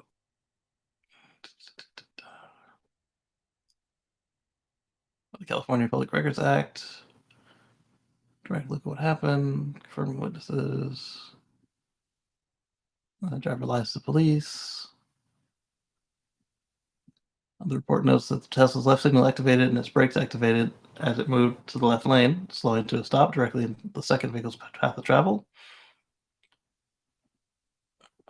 Let's see. Yeah, so like you can tell he's got a bias. So it's like, oh look, Elon said it's ready. And then the deference of believing what the driver says. NHTSA said they're launching an investigation. They've done several of these, and nothing has ever come of it because everything operates the way it's supposed to. Except California decided that they had to rename it.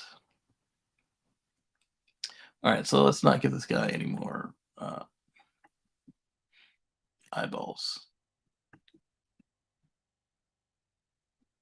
Let's see. The phenomenon also. The issue is not new with autopilot, but the recent report focused on Tesla drivers noticing an obvious increase in instances based on anecdotal evidence. Let's see. No comments, really. All right, then. Well, that's what we know now. And as we learn more, I'll be there.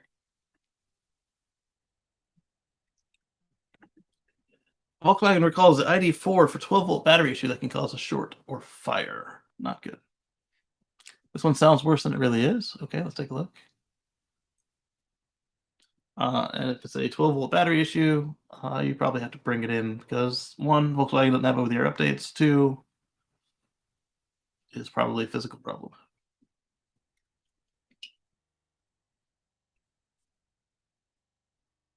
The rear-wheel drive models of ID4, Volkswagen says the 12-volt battery charging cable can rub against the steering column, potentially resulting in a short circuit if the installation becomes worn. If unaddressed, it can present a fire risk. The recall only covers 1,042 examples from 2022 to 2023 model years. All-wheel drive models are not included, probably because their battery cable runs another way. Only affected vehicles rear-wheel drive. 12-volt charging cable may come in contact with the steering column shaft, causing the installation to wear through. If this happens, it may result in a short circuit. Short circuit can lead to loss of motive power while driving and increase the risk of a crash. Short circuit in this case also increases the risk of a fire. The affected cable is a low voltage cable, therefore there's no risk of a high voltage electric shock to the occupants or servicing technicians. Risk of potential damage to the steering system due to electrical current passing through cannot be ruled out. So if you have a rear-wheel drive Volkswagen ID4 in the US or Canada, probably elsewhere as well, and you might be one of these 1,000 people. Have your dealer check the bulletin and at your convenience go get it fixed. But don't let it expire. One, because while you wait for it to expire, it could cause a fire, loss of steering, blah blah blah. Or what happens when they do expire? Assuming they still have the parts on hand, is now you have to pay for it because the warranty campaigns only last for so long. Because and we're talking a really long time. All right. VW says the issue stems from a bend in the cable not being located correctly during production, potentially allowing it to contact the column shaft. Only some parts are produced this way, which is why the recall population is so small. Owners of rear-wheel drive models should look out for warning messages regarding 12-volt battery, which can indicate the problem has already progressed to the point where insulation is damaged and a short is occurring. In extreme cases, a burning smell or smoke may be present. Yeah, if you smell that GTFO, get out of the car. And make sure it's not indoors. At which point the car should be parked until it can be serviced. Because the defect is only associated with the car's low voltage system, which is used to power various non-traction systems of the car, there's no risk of electrocution associated with this issue. Owners should be expected to be notified of the campaign at the end of February. It's not risk-free, though. In addition to the fire and messing with the power steering, the low voltage system is what allows the high voltage system to continue to operate. So if you lose all 12-volt power, the contactors on the high voltage battery will close, and the car will either coast to a stop or slam to a stop, depending on how it's configured.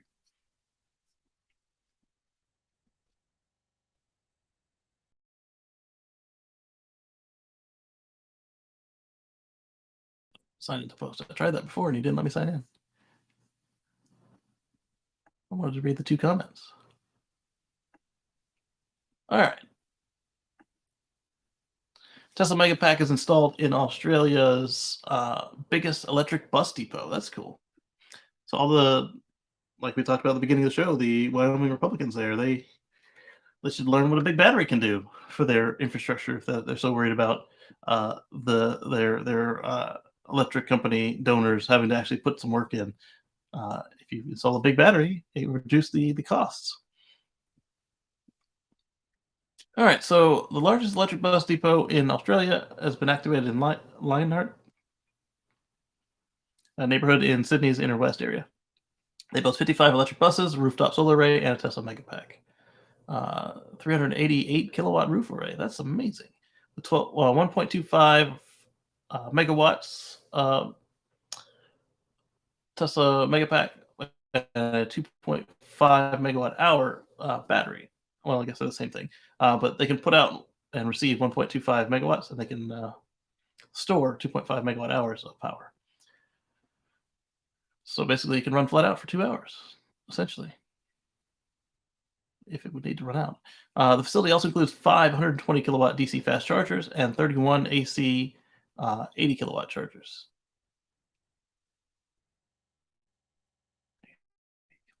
That's all right. Well, I guess they're buses, so they might have like some of the arms that run at 80 AC.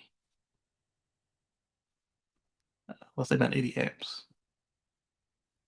which would mean like they would be overnight chargers. Smart charging software to monitor the charging rates, solar consumption, battery discharge, and electricity flows has been installed. Not bad. It's operated by Transit Systems in partnership with the Zenobē Energy and Transgrid. Received funding of 24.5 million Australian dollars from the Clean Energy Finance Corporation and 5 million from the Australian Renewable Energy Agency. Not bad, not bad. All right, let's see if they have the Megapack in here. It's an interview. So if you want to watch the interview, you can go to Tesserati Megapack Australia.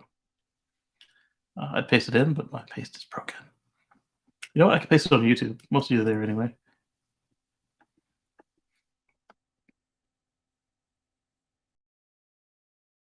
Okay, so for those of you that are not on YouTube, I can share my comment on the screen when it arrives.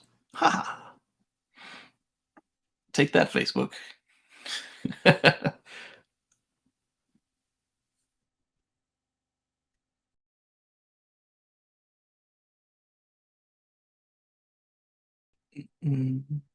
Moving on. All right, so this one's coming from Tina Kacey. I'm gonna do the same thing because she writes these mega articles. They're really good.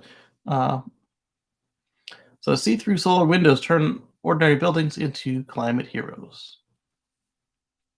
Oh, this is a short one for her. All right, she's talking about what glass windows can do. They leak energy in and out of buildings. Thin film solar makes a difference. See-through solar cells are sharp contrast with conventional cells. Typical solar cells are made of silicon and do an excellent job of harvesting energy. However, silicon solar panels are heavy, thick, and rigid. Yes, they are. Even the flexible ones. My 400-watt portable solar cells are bigger than the ones on my house. The ones on my house are 320 watts. They're about the same weight, like about 70 pounds, maybe 50 pounds. They formed in a liquid solution, form thin cells. So the beauty here is that your windows will actually do something for you other than be pretty to look out of.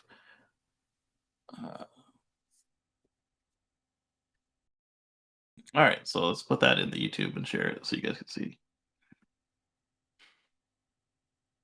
And while we wait for YouTube to get that over to the streaming software, we'll load the next couple articles up. Oh, yes. I spoke of the Hummer, and it appears. Rumpelstiltskin. All right, so here is Tina Kacey's article, and we'll now go over here, talk about the Hummer. So NTSB shares concern about heavy electric vehicles like the Hummer EV. Their concern is that these vehicles are getting heavier and larger, and the bigger they are, they're not as green. And let's see what the article says about it. They don't pollute when they operate. They're very quiet, tend to have impressive performance. One of the other things I didn't like was they were so fast. This could be problematic. The chair, Jennifer Omendi, shared some of her issues with electric vehicles during a speech in Washington Transportation Research Board. She cited that the GMC Hummer EV's weight in particular, as the vehicle is so heavy, its 2,900 pound or 1,300 kilogram battery pack alone weighs the same as a Honda Civic. I'm concerned about the increased risk of severe injury and death for all road users from heavier curb weights and increasing size and performance of vehicles on the road. So they're heavier, they go faster, and they're typically bigger. So it's really just a matter of safety of everyone else. Because they are so big, they tend to be very safe for the person inside them. But that goes back to this whole American arms race in the size of vehicles. They just keep getting bigger and bigger. Why not drive a tank? It's the one that always comes up. And they're right. So there's not much we can do about it right now, though, other than get people out of cars and make sure they're not just big for no reason like the Hummer. Because the Hummer's not really good at anything. It's a luxury car. It's fast. It's got a decent range because big battery. It charges fast because big battery. It's expensive because big battery. But the one thing it does is keep people who are interested in buying a Hummer and being ostentatious, not ostentatious, being just very flashy. It keeps them from buying something worse. So there's that. Let's see, I've got beeps going on here. That's right, Lee. I'm talking about the Hummer. Let's see. One could argue that the vehicles, provided they are designed well and equipped with software comparable to Tesla's, actually make the roads safer, not more dangerous. Roads are already dangerous enough, and that's another thing to point out is even the Hummer, like all of these performance EVs, they have, as we keep seeing whenever I show you the crash test, they score highly in object recognition and making sure that they are looking out for bicycles and pedestrians, and they don't always succeed, as we saw a couple of the cars clip the bicycle for instance. But because you have this mechanical device helping watch your back, they aren't as bad as the same vehicle as a gas car, where they don't necessarily have all the features because they'd be optional. Um, the cheaper, smaller EVs that don't have those features included, they're cheaper and smaller and lighter. Um, but the fast, oh, and then slower too. The fast, the fast ones are all expensive, and they all include some of this automation. So it's slightly mitigated, but she's right in that if that thing hits you, it's going to do some damage. But the corollary is that when my Model S was rammed repeatedly by a semi truck, my car weighing almost 5,000 pounds, 48, for the Model S 90D, um, it helped our survival. Like our Volt was heavier than a Cruise, but our Volt would have been a mess had it been smushed by a semi truck.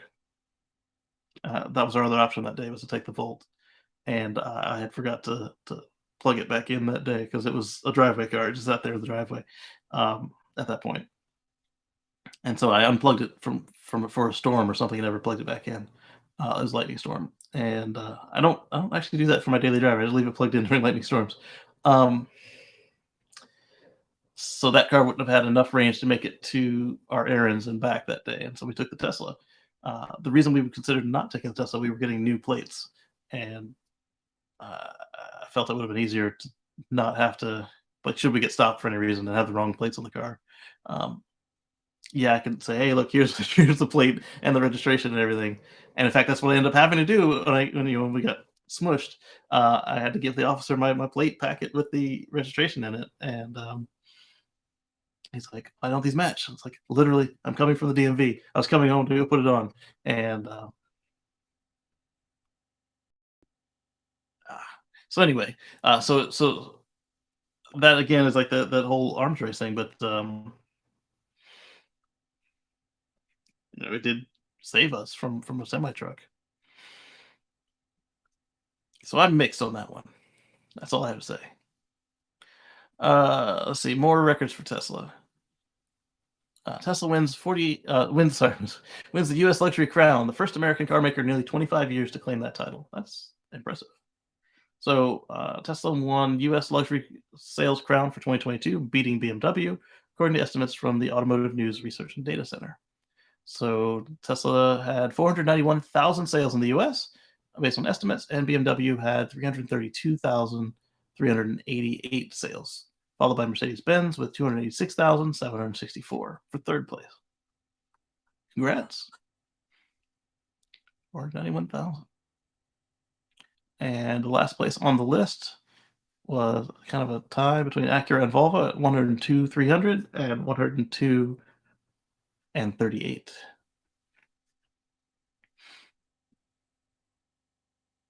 But there's a demand problem for Tesla. The competition is coming. Tesla sales are dropping. Their stock is only worth $28 per share. For all the huff and puff of Tesla distractors, people buying cars seem to think instinctively and understand that Tesla is the best value in luxury marketplace and probably car marketplace. They sell all they make and will continue to do so for at least a decade. That's pretty awesome. Bye bye to other brands that will soon be bankrupt. We are going to lose some car makers here. The question is how the remaining ones adapt and what that looks like. I'm curious. Can't wait to see it. So I guess this means my Model 3 is a luxury vehicle. Yeah, I think my Model X is premium at best. I don't know. Like we have this discussion repeatedly on the show and others. Like, what makes it a luxury car? Is it leather? Is it all the buttons? Is it that the ride smoothly? Like, what makes it luxury? Is it that it's expensive? They definitely are that sometimes. I guess I knew that, but I never believed it. What's important to me is that all the other cars are obsolete. Let's see. The other side of the coin here is that all those other brands have actually lost sales market to Tesla, probably for good. Their only way out of this death spiral is competing with EVs. The exact reason Tesla went into business is to speed up the transition. Exactly, Lee. We don't have real leather. We have that vegan leather. So I want to do something here. Define luxury car. I'm just curious what the dictionary calls it.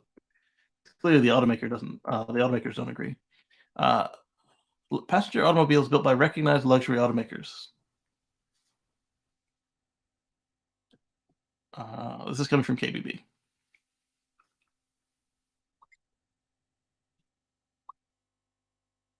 Lee says it's definitely not the service. I feel the other options that are offered. I agree. Service is in need of improvement across the board. All right, so let's see. KBB says luxury cars are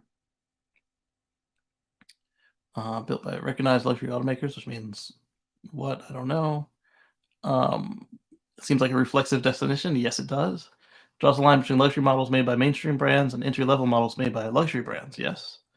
Generally accepted, the list of luxury brands includes Acura, Alfa Romeo, Aston Martin, Audi, BMW, Bentley, Bugatti, Cadillac, Ferrari, Genesis. Genesis is a luxury brand? All right. If Genesis is luxury, then Tesla is luxury. Infiniti, Jaguar, Lamborghini, Land Rover, Lexus, Lincoln, Lotus, Maserati, McLaren, Mercedes-Benz, Porsche, Rolls-Royce, Tesla, and Volvo. Okay, so it's on the list. It's a luxury car. Whatever. But I would actually pull out. I would pull out Acura, Lexus, and Tesla, and Volvo. I would pull them all out. Lexus especially, because Lexus is just a leather Camry, or whatever, Corolla, or whatever one you're looking at. Defining a luxury car was once an easy task when there were select few brands available. Today, automakers are known for their economy car lines getting into the luxury market. Yeah. Hello. Can you hear us now? No. How about now? Yeah, I hear you now. Hey, good morning. So we were just talking about what makes a luxury car. Yeah, I heard that. That's why I wanted to jump in. What do you think makes a luxury car, aside from this definition I found here? I was listening to the definition. I'm trying to figure it out myself why Tesla is considered a luxury car. It's this thing, as well as Acura, Lexus, and Genesis. No, Genesis is like an upscale Hyundai, right? Right. So there you go. I have no idea what makes a car a luxury car. I guess if it has fancy leather and a lot of buttons, right, which Tesla does not have. Right. They don't have the buttons. They don't have leather. Really fancy battery. They have a fancy battery, the best in the industry. In my research, I found that a Nissan 2018 Nissan Leaf, yes, the SL model has pretty much everything a Model 3 has. Yeah. I mean, it's a Leaf that you can get for 18. Everything except, the range and acceleration.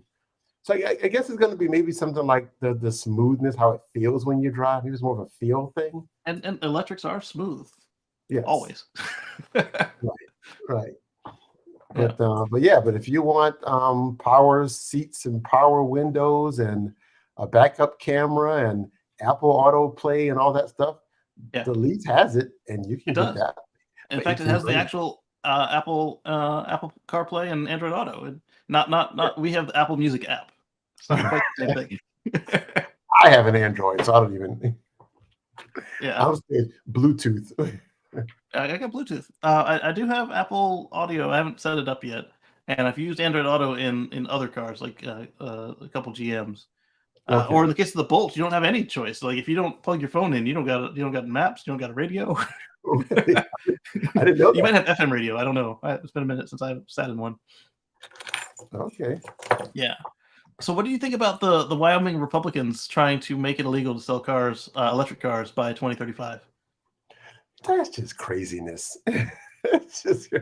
It's not going to work. And I like how they picked 2035. Yeah. They won't be in office. And that part, they'll be gone 10 years by then. But what's happened? I mean, the demand is going to be so high by then. It's like it won't even make sense. The people of Wyoming will say, "Who made this crazy law?" Because they'll undo it so fast. Why would we want to buy more expensive gas cars? Right. The only thing for sale today is these 3 cars. We don't want these. Well, you're gonna have to change the law. Because there's something that happened this week in the news with Tesla. I don't know. It wasn't a big thing, but something happened with the pricing. Oh yeah, we're coming up on that. So I'll be glad to discuss it. We talked about that. No, it's coming up. We touched on what they did in Sweden and Singapore and China, but we didn't get to North America yet. Okay. So Just yeah, because of I the way mean, that I come across the news, those happened earlier before they got to the U.S. And I'll move some stuff, like the Wyoming thing was actually like yesterday or the day before, but I moved it up because the other thing I wanted to ask you about is what do you think about Ohio declaring natural gas, aka methane, is a green fuel? that's nuts. That's nuts. So this is great. I was just talking to my wife about this today. That we've got our PG&E bill, and it was $300. Yeah. It was $11 for electricity and $290 for natural gas. And um, and it's just crazy how much more expensive. If you have solar, then it's just so much cheaper for electricity.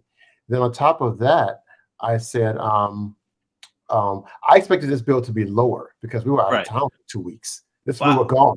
Yeah, you were. So we were gone. Yeah. If you'd like to share with the group at some point your adventure, that's gonna be fun. So I'm like, oh, this is going to be a cheap one. So I get the bill, and it's like $300. What the heck? So that was just from running the heater. I guess we keep the house pretty hot. Oh, you didn't turn it down before you left?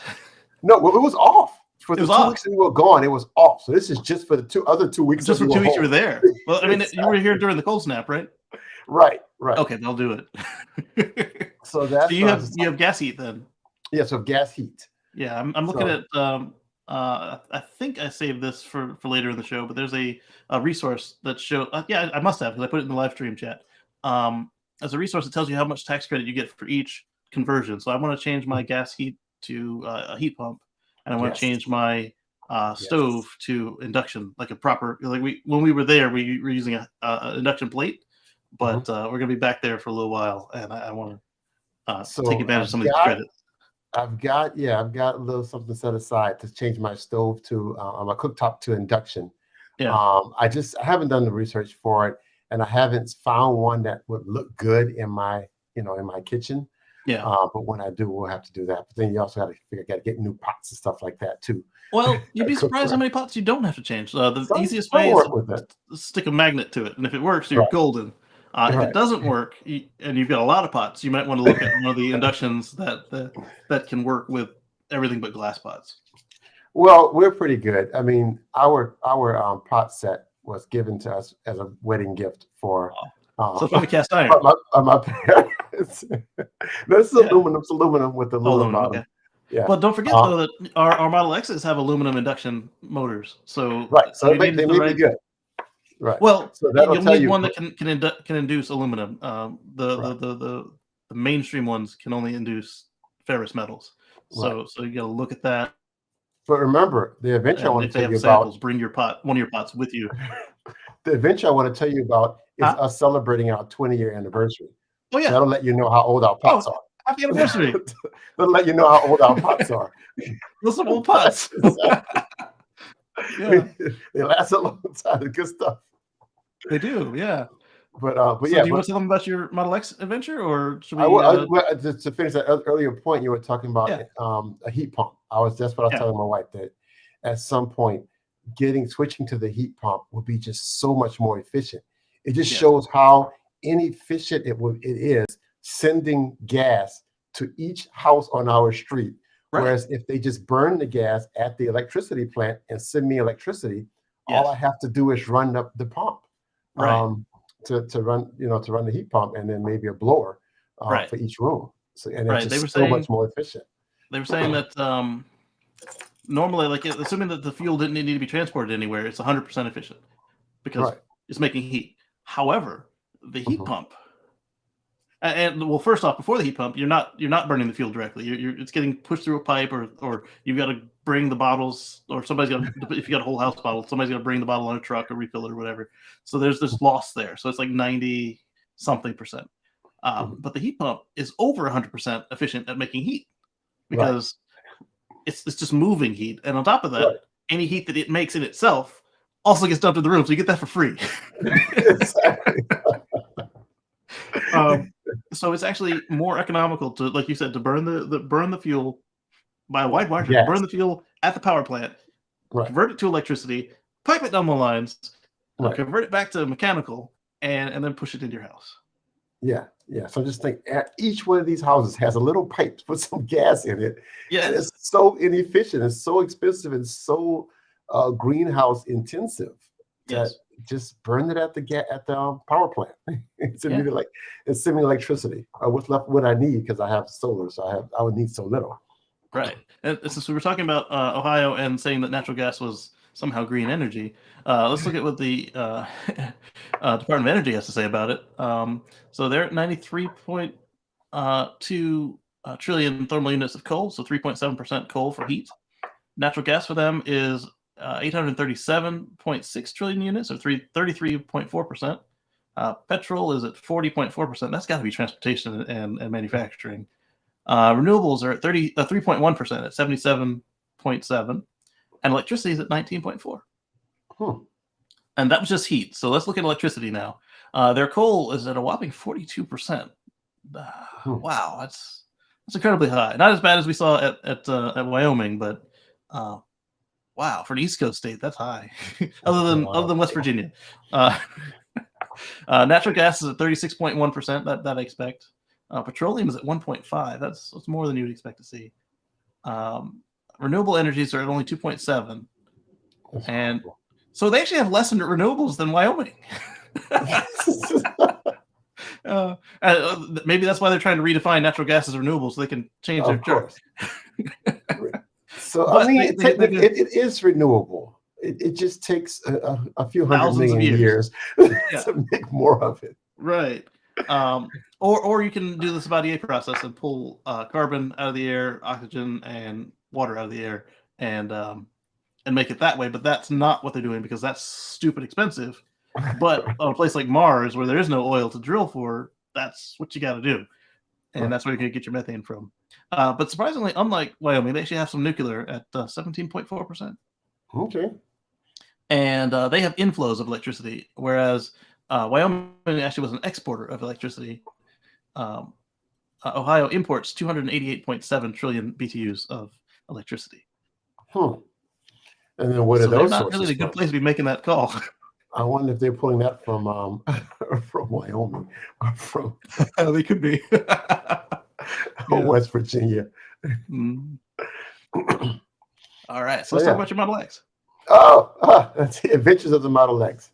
Yeah. So we had a wonderful adventure. The main thing is that I decided to park the Model X at the Sacramento airport for 2 weeks while we're out of town celebrating our 20th anniversary, and left.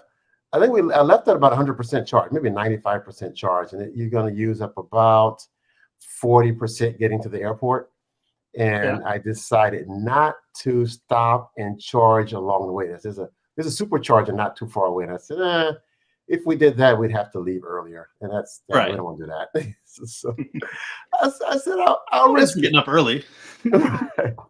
Well, there is some charging infrastructure there, but not very much. So we decided to I said, we'll just risk it. We'll see how it goes. So found a spot, parked the car, and left. Then probably about halfway through the trip, I started, I checked the app. I didn't want to check it too much because I didn't want to keep waking the car up and using more. Yeah, especially our old cars.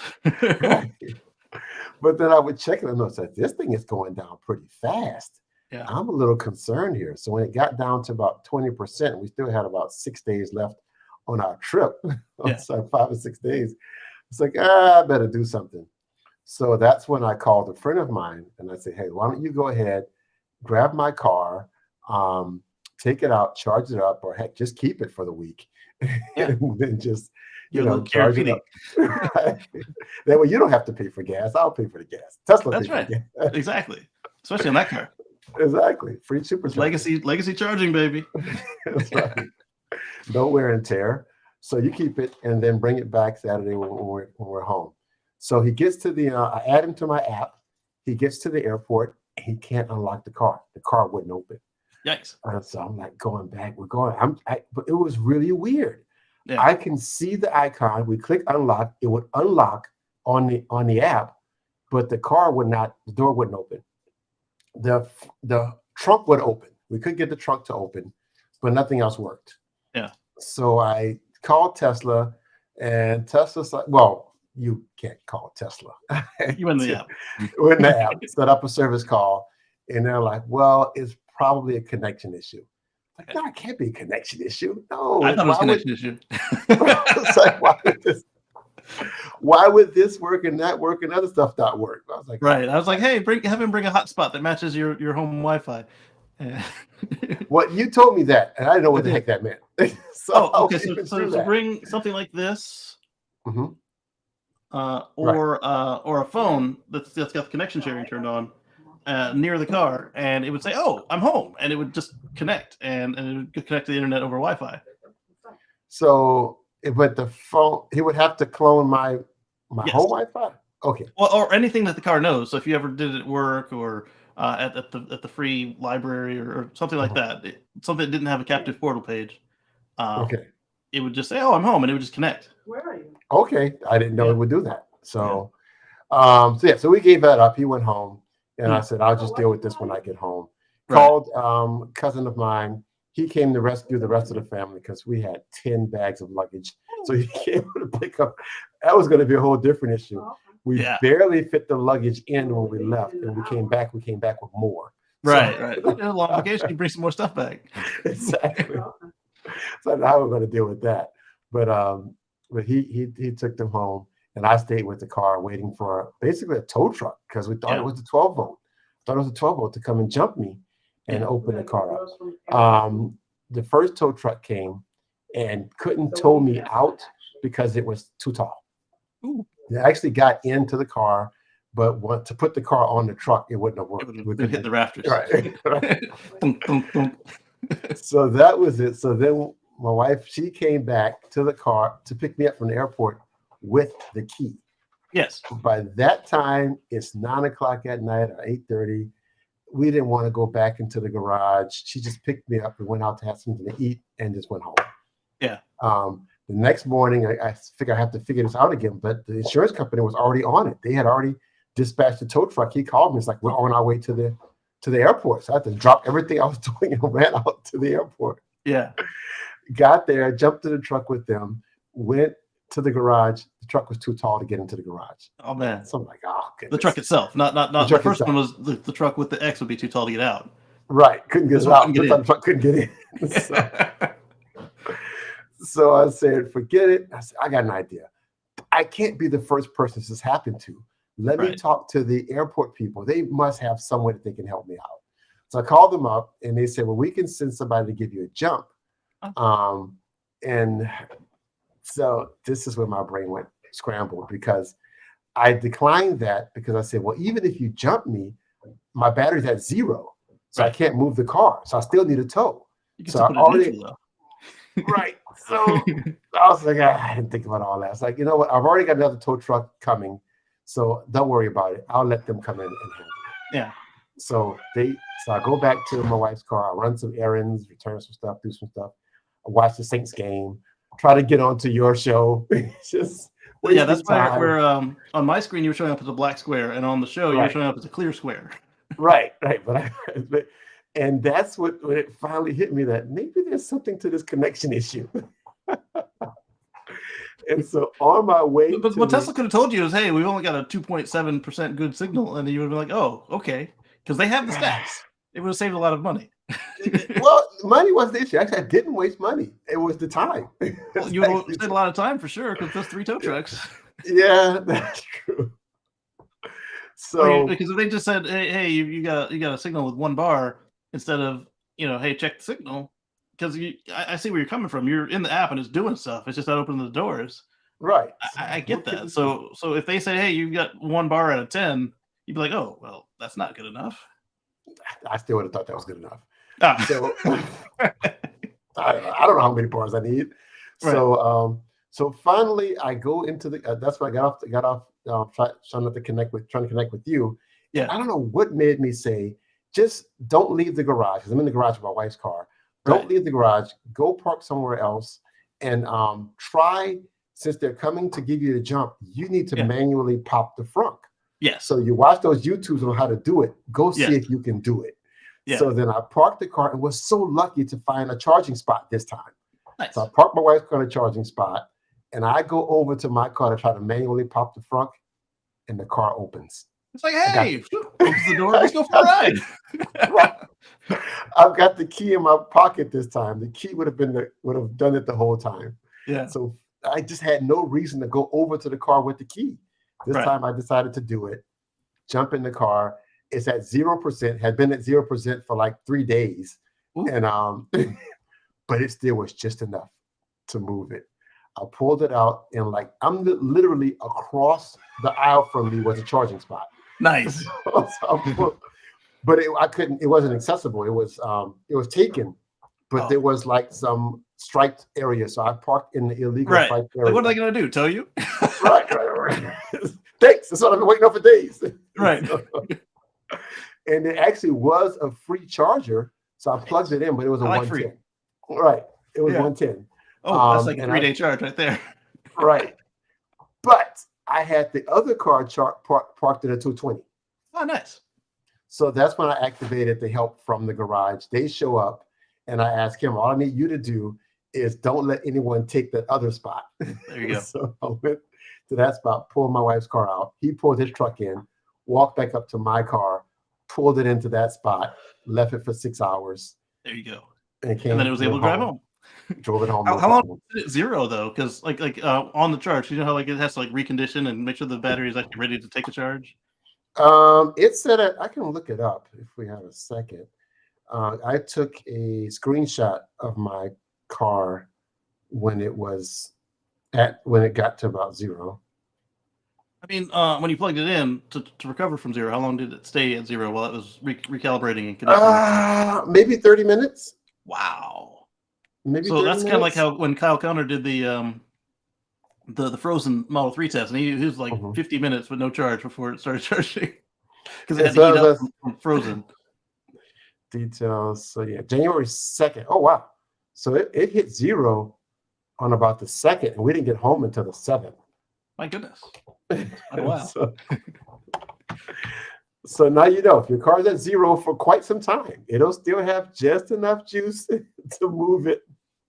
Yeah, and that's actually a lot because RXs versus the new cars, they don't sleep the same way the new cars do. They're a special breed.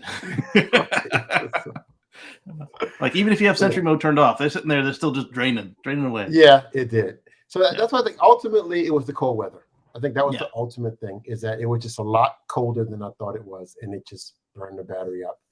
And then of course, if I had this, just checked it with the key. Yeah. Wow. We would have fixed it the night of instead of the next day. Right. So let's talk about some more California weather. So let's find the share button because I closed the screen here. Edge tab. This one. Okay, so this one's coming from ABC and Microsoft.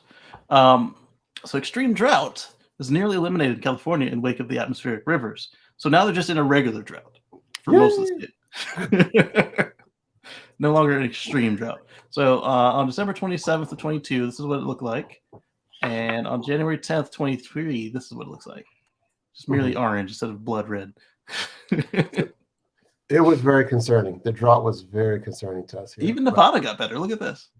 Wow. Yeah, they were showing how all the reservoirs were like. They went from like well below to like just above half. Yeah, I mean, they were finding dead bodies in Nevada. What? Yeah, are you hear about that? Yeah, that went from reservoirs or other lakes or bodies of water where they had. Look at how big it's got. Huge. Oh my goodness. Yeah. The water had gotten so low that. Look, I can't hold your neck. Yeah, the water had gotten so low that they were finding cars with bodies in them. Wow. That's incredible. In the reservoir. In reservoirs, yeah. Wow, it's like they found something like Lake Mead. They found like boats and more dead bodies and. Wow. So I'm glad to see that you guys got some water, and She said, "Wow, about the battery charging," and she said, "Are untouchable. All the flooding up there." Yeah. How was it for you? Were you in that area or a different part? Well, I'm California's in huge. Northern California Bay Area. There wasn't the flooding much. wasn't too bad here. There was some flooding, but Yeah. it didn't affect us in a way that I was too. They needed to be concerned about. So, I mean, we were gone. That's kind of my new thing now. We travel in December. I don't want to be here for this weather. Right. We go to where it's nice. We go where it's nice and comfortable. Yeah. The only thing I heard was there was a lot of electricity loss for some people. A lot of outages. But did you guys lose any? I mean, the source, because you obviously have solar and battery. We were fine. Battery. I checked the battery reports, and we had continuous electricity the whole time. Okay. You were probably helping to stabilize the grid in the other places because you weren't using any of it. Sorry, look at someone just pulled up in my. Oh, your sister's down here. No. All right, so occasionally we talk about these vehicles that can help get cars off the road because, while we talk about converting, electrifying all the things, what would actually help traffic and make the cities more livable is if we didn't have any cars in the city. And the way that North America is built, that's not practical, but we can still get some of them off the road some of the time. And so here, Electric has a shiny new electric trike at an amazingly low price. So the last two trikes we looked at were $4,000 and $8,000, and this one is still an e-trike, so you don't have to pedal the whole time. It's got the cargo racks in the front and the back. I don't know if those are options or standard, but it only costs. Where'd it go?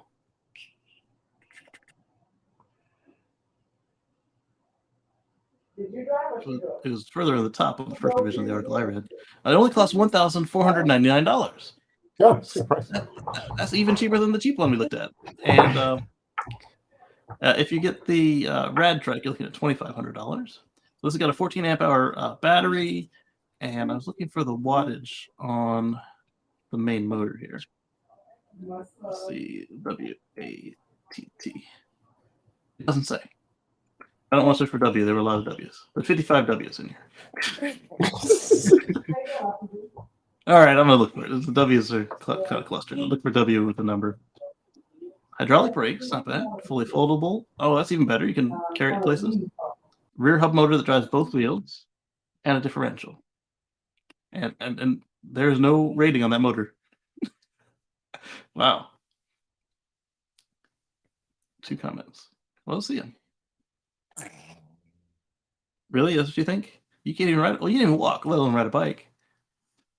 I'm a competing dealer, even so I've referred customers with limited needs and means to electric. Their insistence and extra work to use a hub motor on this trike baffles me. Its cadence is based on 90s tech. Mid-drives are so much more affordable now. All right, so sell a new trike, a 750 watt, within $200 of this price. Okay. Sounds good for disability customers. Well, there we go. So there's yet another option, and it doesn't cost $8,000. Yeah, that's better. All right, so then, like I mentioned, Kyle, he's been pointing out some deficiencies in the non-Tesla charging space, right? Well, most of them have been with Electrify America, but he found a couple of EVgo stations that need some loving. And so EVgo has announced their Renew plan. It's a maintenance program that's going to upgrade and replace hundreds of chargers across the nation. Yeah. It's going to replace hundreds of chargers. And so most of the ones getting replaced are like these 50 kilowatt or less units, and they're going to get replaced with nice ones. And I think it's about time because being one of the earlier networks, like right behind Blink and ChargePoint, they've got some old stuff out there that can use, like I said, you can use some loving. Hopefully, they don't make the same mistake that Electrify America made and choose ones that can't handle cold or heat. Assuming that they put them in a place that gets hot or cold. And so they're going for up to 350 kilowatts. Yeah, she's. I don't know if she's snapping or if she's just like addressing each finger one at a time. Yeah. All right, so let's get the notepad back out. And we were talking about the EVgo Renew. talking about Tesserati, Polestar. We got a tweet. Let's pull the tweet up because they interrupt my flow. Got 2 tweets actually. Let's go back to the sharing tab and paste that in there. I just have some surprise guests at the house, so I'm gonna have to get off soon. Okay. Tell them hello. They don't know who I am. All right, so now we're getting into the fun part that everybody's been talking about before the show started. Yeah. This is I have to go entertain my guests. Yes. Massive price drop on Model Y, and it now qualifies for the 7,500 tax credit, even the 5-seat. So let's take a look. Scroll down a little bit there. All right, Model Y long range for $52,990, and that's before the fuel savings and all the other stuff that Tesla likes to put in there. like potential savings, he moved it over purchase price. I like that. Right. So we've got a couple of different like comparisons on what happened here. Like so the Model 3 had a $3,000 price drop on the base model. The performance is reduced even more. The performance is within $3,000 of where it was 3 years ago. Now, So like the 52.9, that's also before the tax credit. If you're before the tax credit. Right. So let's see, 52.9 minus 7,500.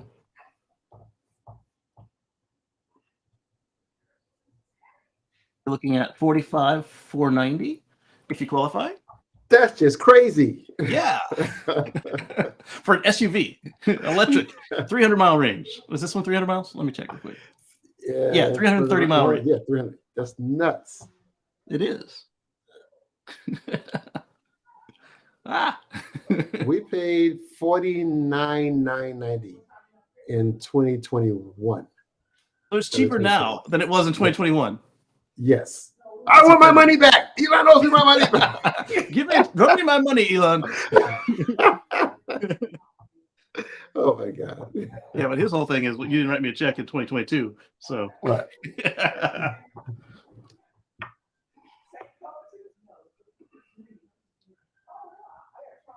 Would you like to walk in your walker? You want your bed? Let's try it. Let go. Let go. No. The show is done. What's going on behind you with that little chest of drawers there? It's just got an abstract art on it.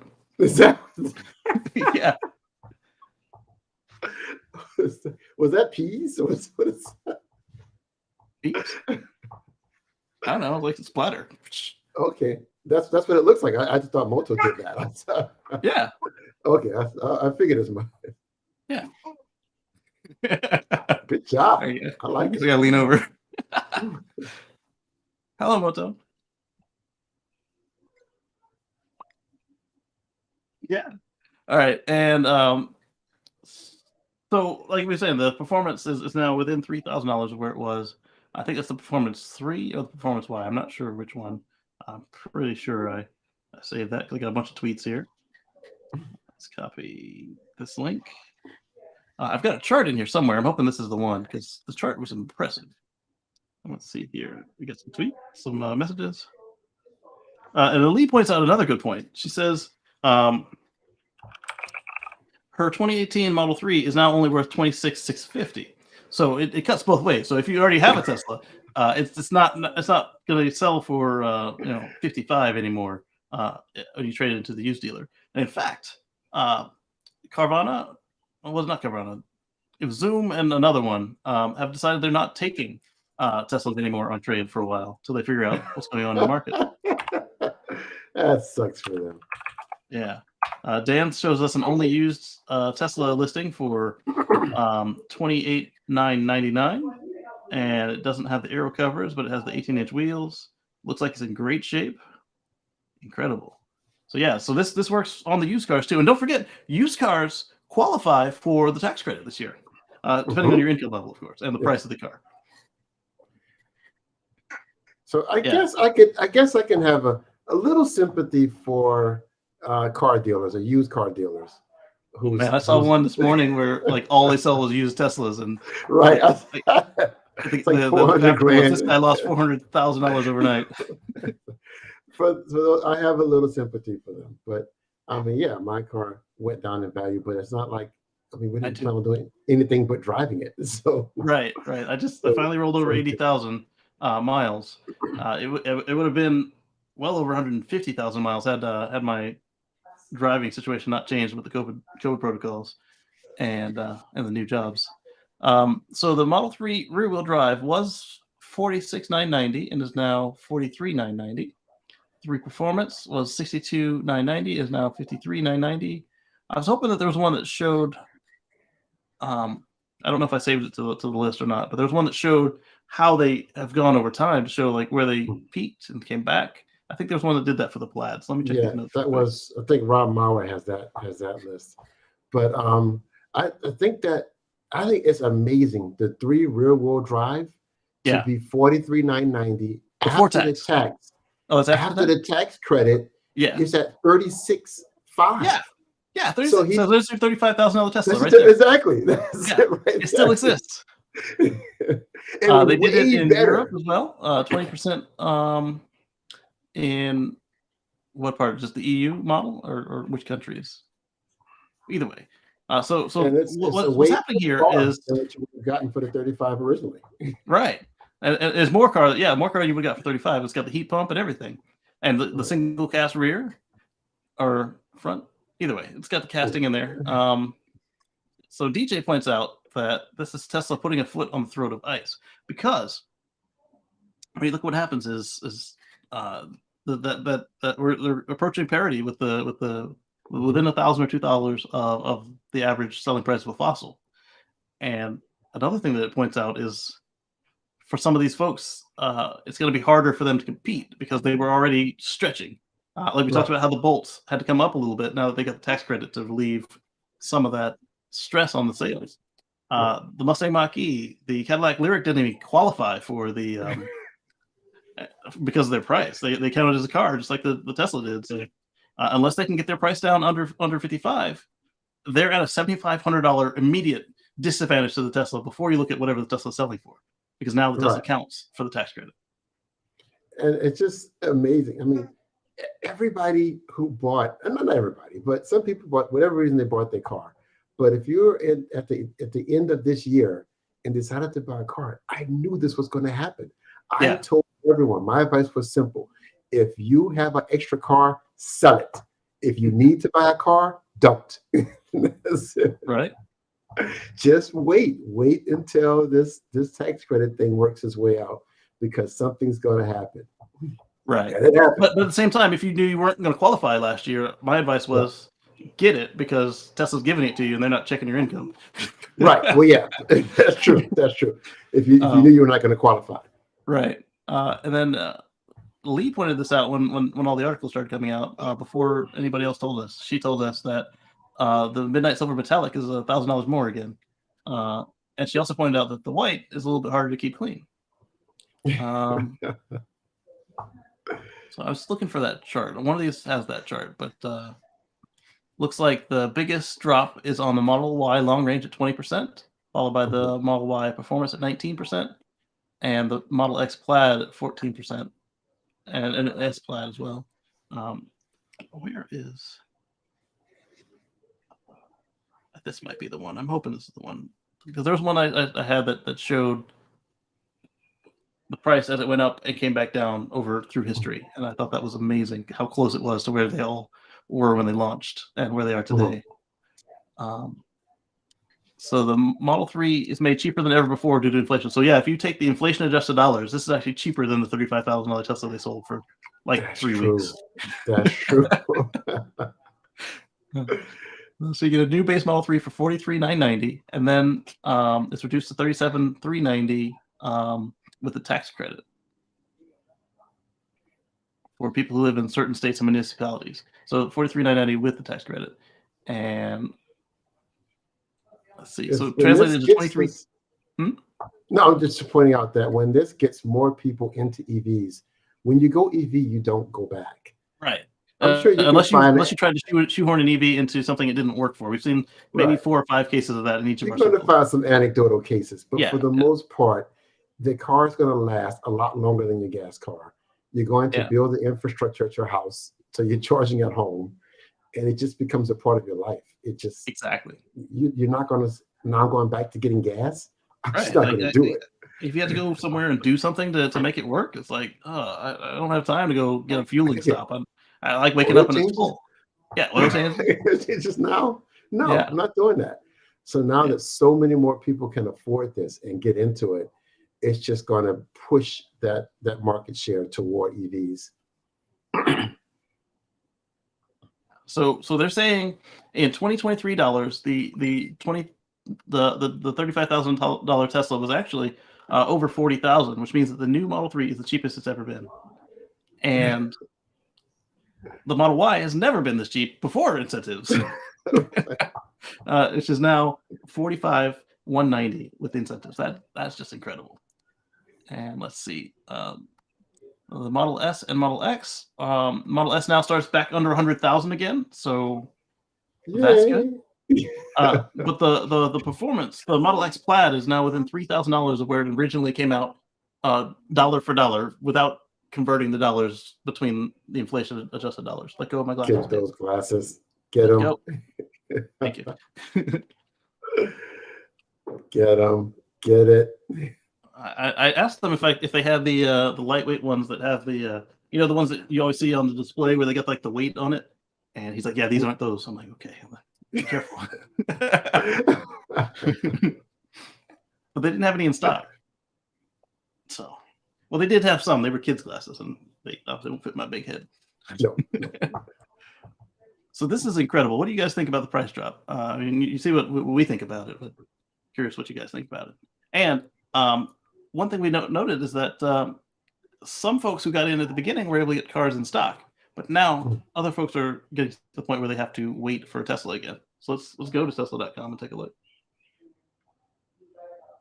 Well,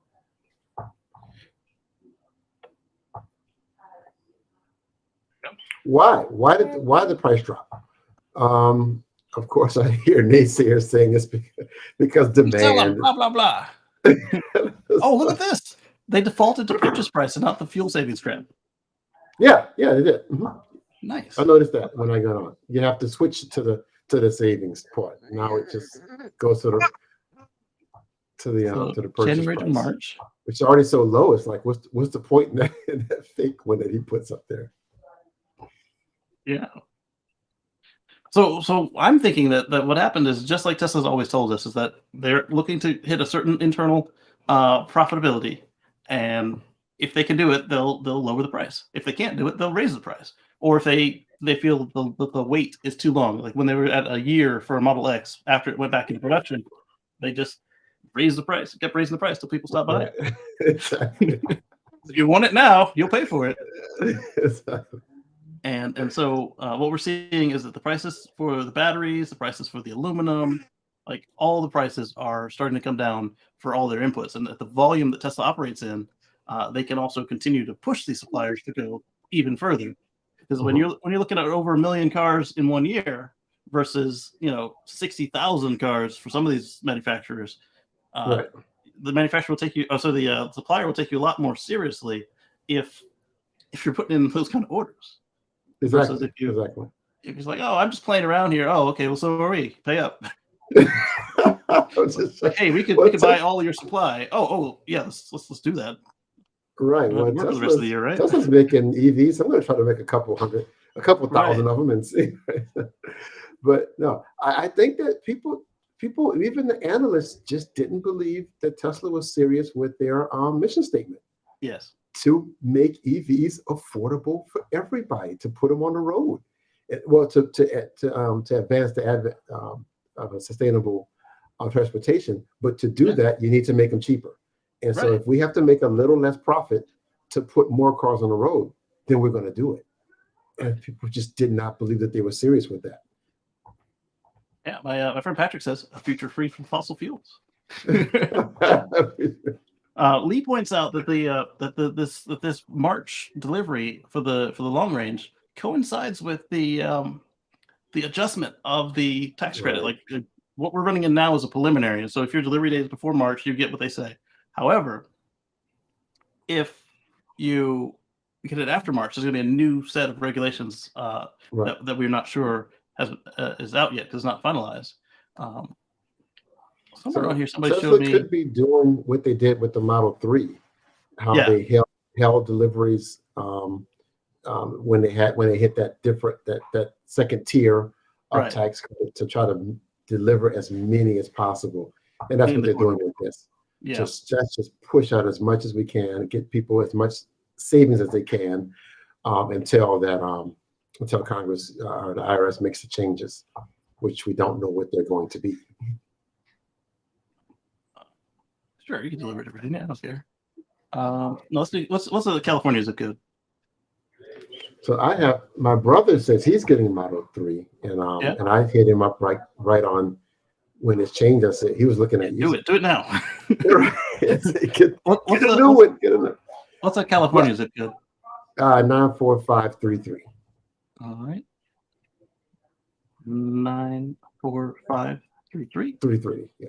All right, and there's a gas savings. I was hoping they had one where they had the tax savings. I've seen that before, where it gives you the tax savings in this chart, and they tell you if your car qualifies for the tax credit or not based on how you.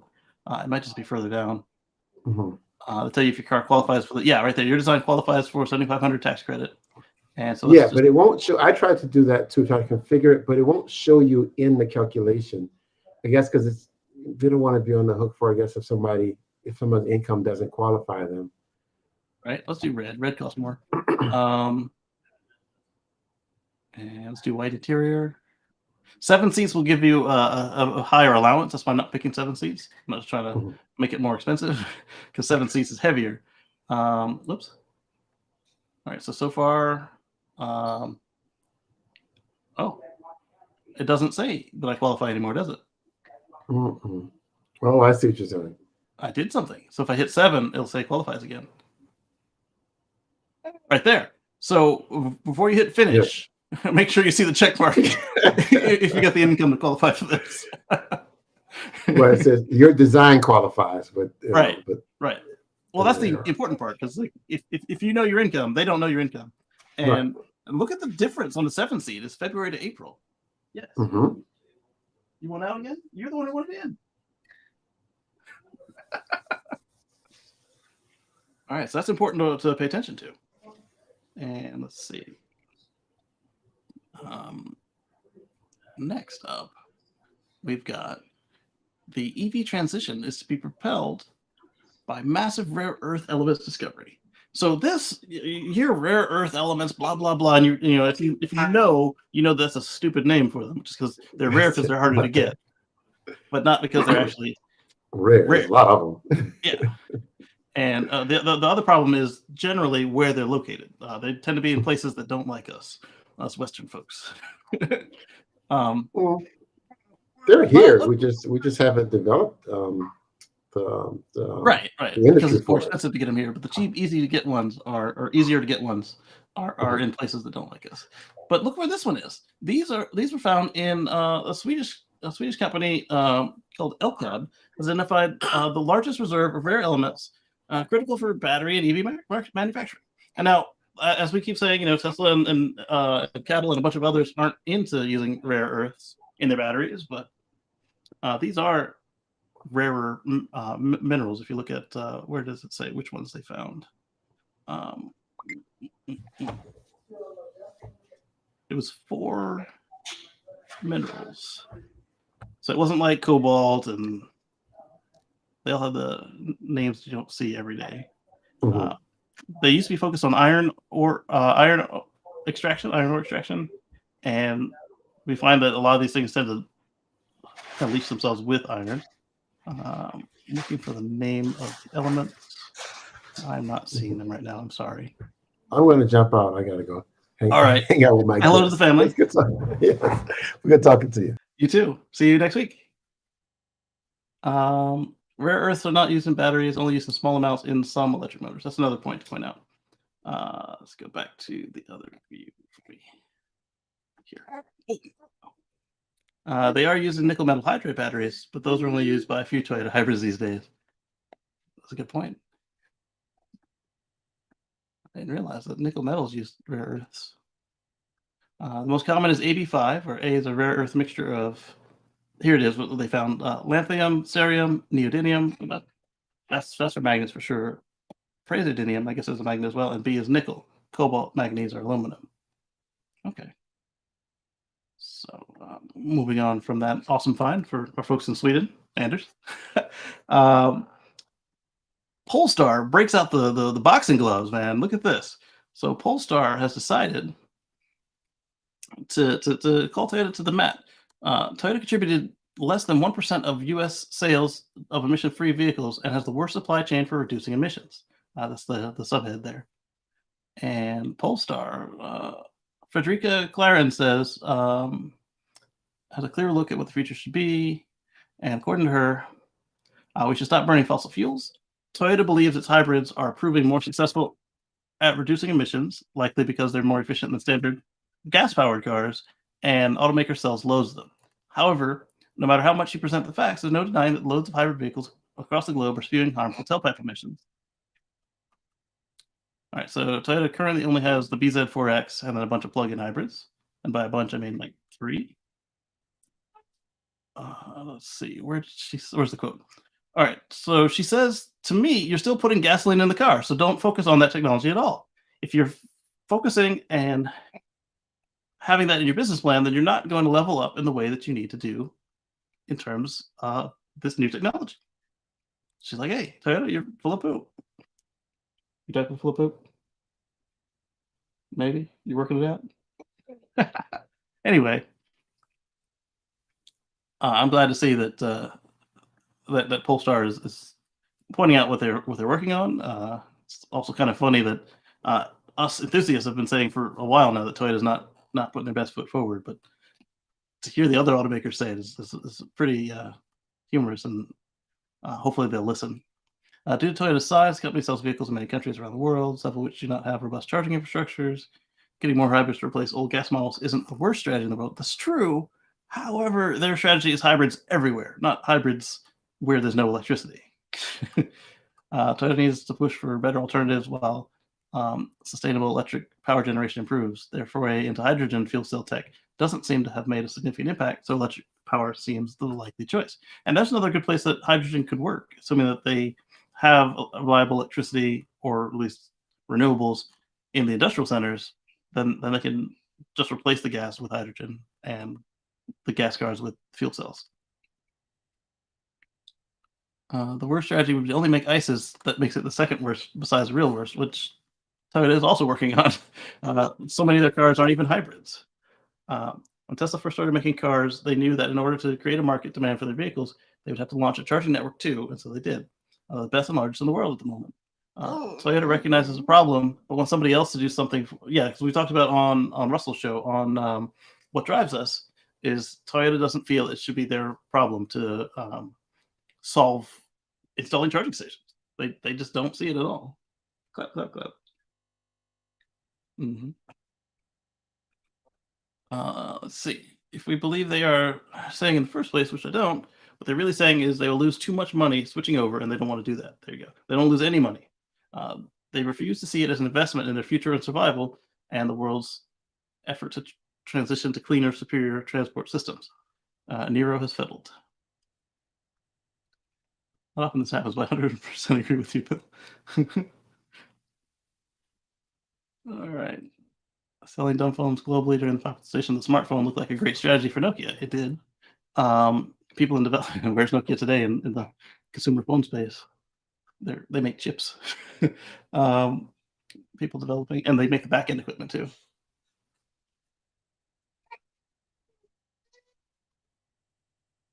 Yeah, here's the point.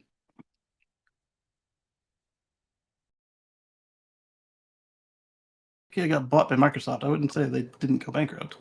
Yeah, they're not literally on paper bankrupt. Yes, sweetie.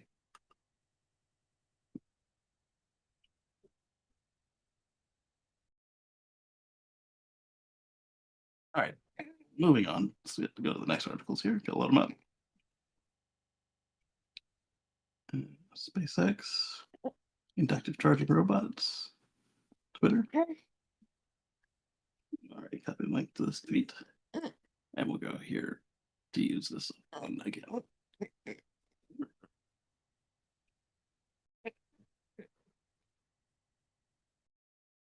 Drive Tesla says, in case you missed it last night, Tesla slashed prices across the lineup in Canada. So in Canada, there are as much as 21% reduction, where we saw they were as much as 20% in the States.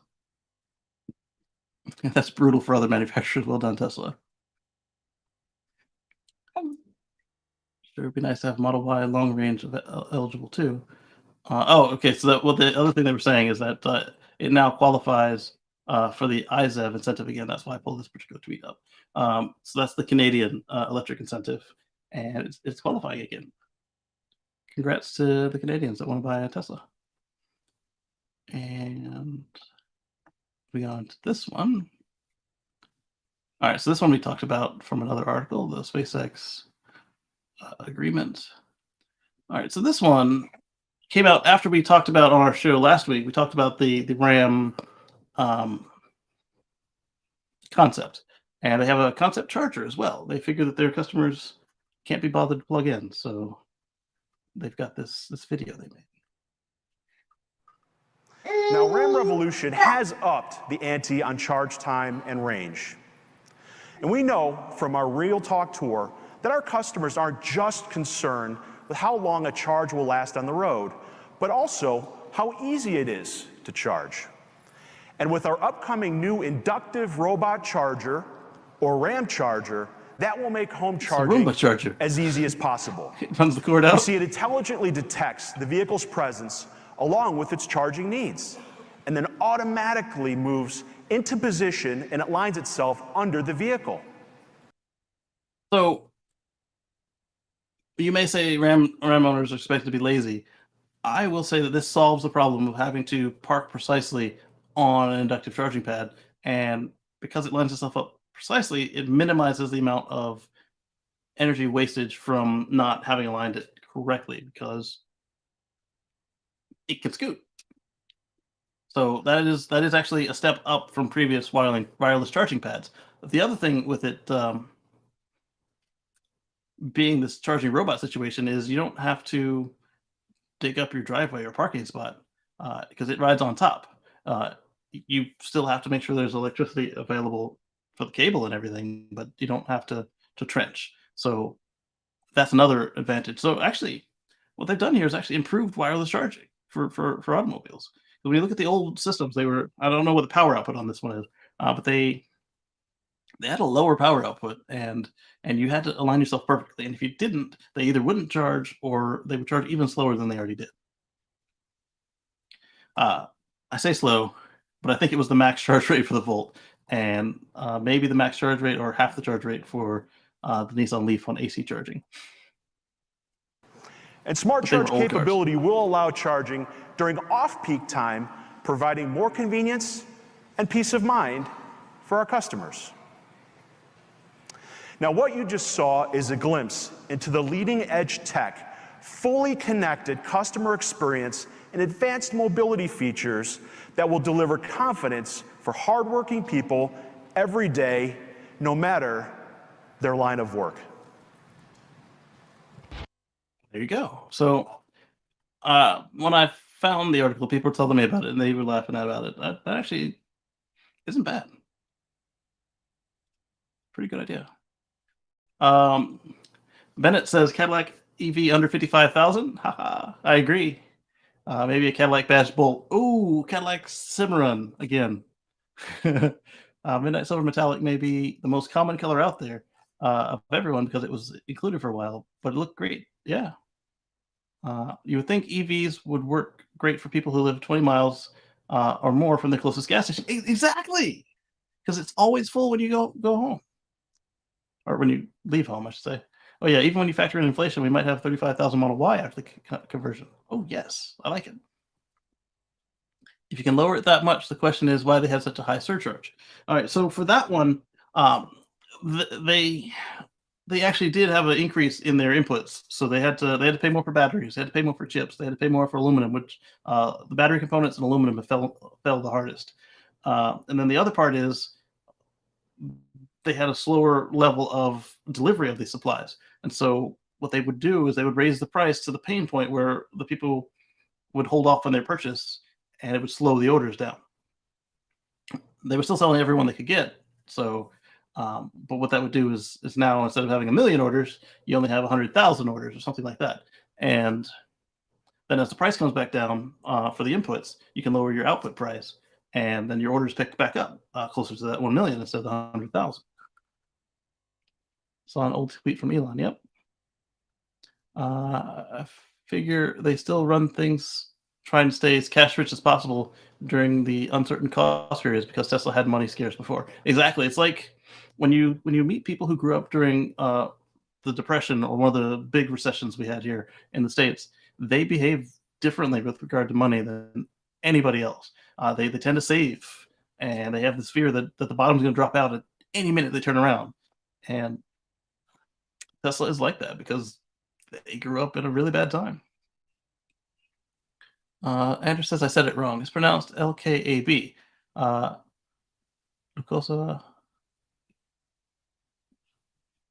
Yeah, I'm gonna stick with LKAB.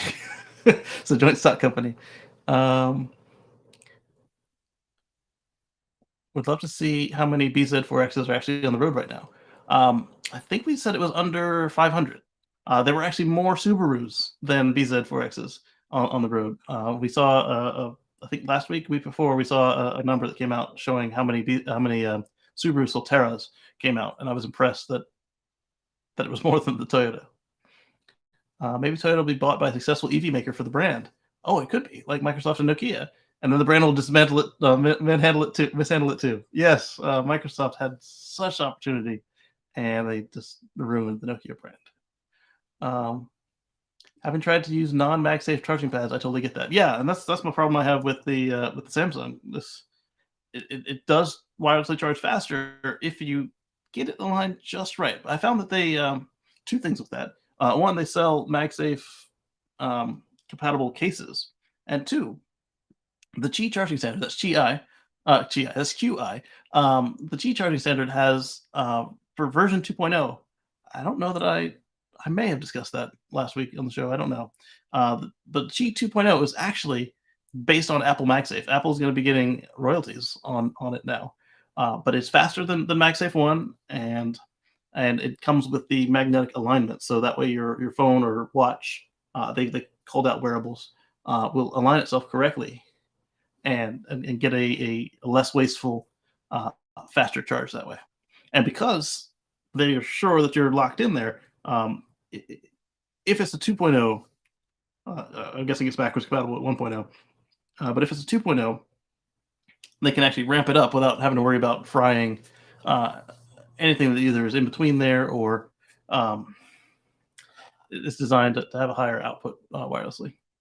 The nickel increases were extreme. Yes, they were. They were off the charts. I think what did we say? We saw one where it was 1,000%, and I don't even think that was as high as it got. Tried to job hop during 2008. You described me. Yeah, exactly. I was let go in 2009, 2008. I was selling new and used cars, and we had cash for clunkers. And then it's the first time I've ever seen anything like this. They went through and they just fired a bunch of the salespeople because they were trying to keep the business open.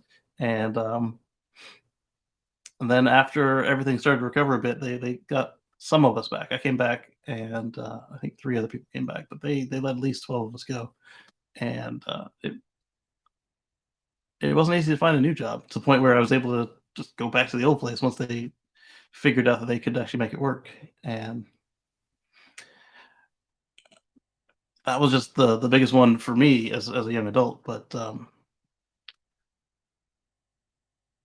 actually, it was pretty bad for a lot of people, even older adults. Like, you look at what happened prior to what the car bottom falling out was. You had the housing, you had investments, there was a lot that went wrong in that 2008 adjacent area, and I know exactly what you mean there. It was rough. I hope not to see it again. But what it has taught us is, you got to have a little something because it could happen at any time. And then that's what was so scary about late last year when people were screaming recession. And people were like, whoa, how bad is this going to be? And then you saw the companies were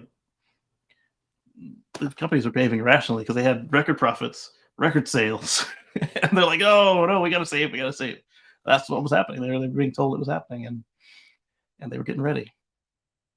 And we're not out of it yet, but the numbers keep showing. Hey, consumer spending is up, the unemployment number is down, and such like that. So, uh, and then when you look at what actually the definition of a recession is, about how many quarters of reduction, and each time they were trying to claim recession, we actually had quarters of increase.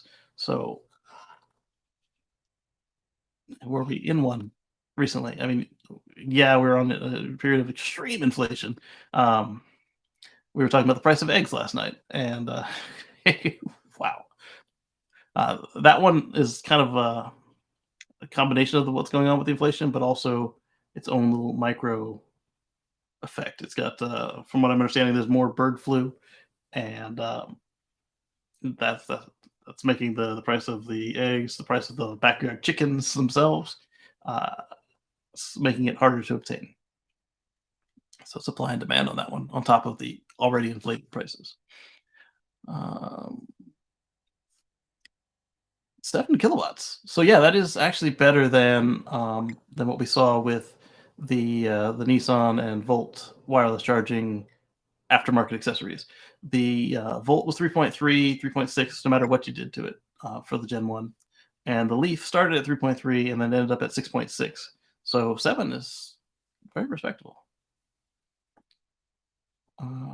Heard the largest egg distributor had record profits last quarter. Kind of like when gas went up. Yeah, exactly. So it's not exactly behaving like a recession. It's just straight up inflation is what we're seeing right now.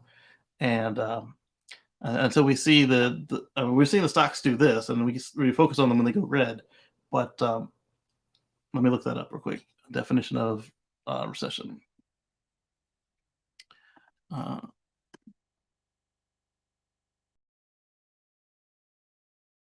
The definition of recession is a period of temporary economic decline during which trade and industrial activity are reduced, generally identified by a fall in GDP for 2 successive quarters, which we haven't seen yet. The GDP just keeps going up, which is incredible, but also because of these prices.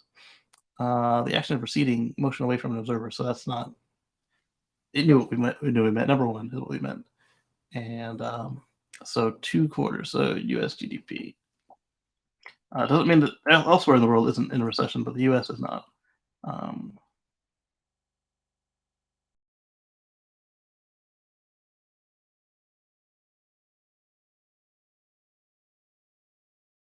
see here. Clicked on everything from the gray color, tow hitch, 6K, EAP, and 5-seater all qualified. I know you moved on, but good price. Yeah, absolutely. Absolutely. Thanks, Lee. Eggs are over $6 where you are. Yeah. I don't get them unless they're on sale. I don't blame you. All right, so let's see. We were in a recession in quarter 2 of 2020. Had quarter 3 not been like that, then that would have qualified as a recession according to that definition. And okay, so in 22, same situation, but not nearly as robust as 20. Quarter 1, decline, and quarter 2 was less of a decline, but still a decline. And then quarter 3 shook it off. So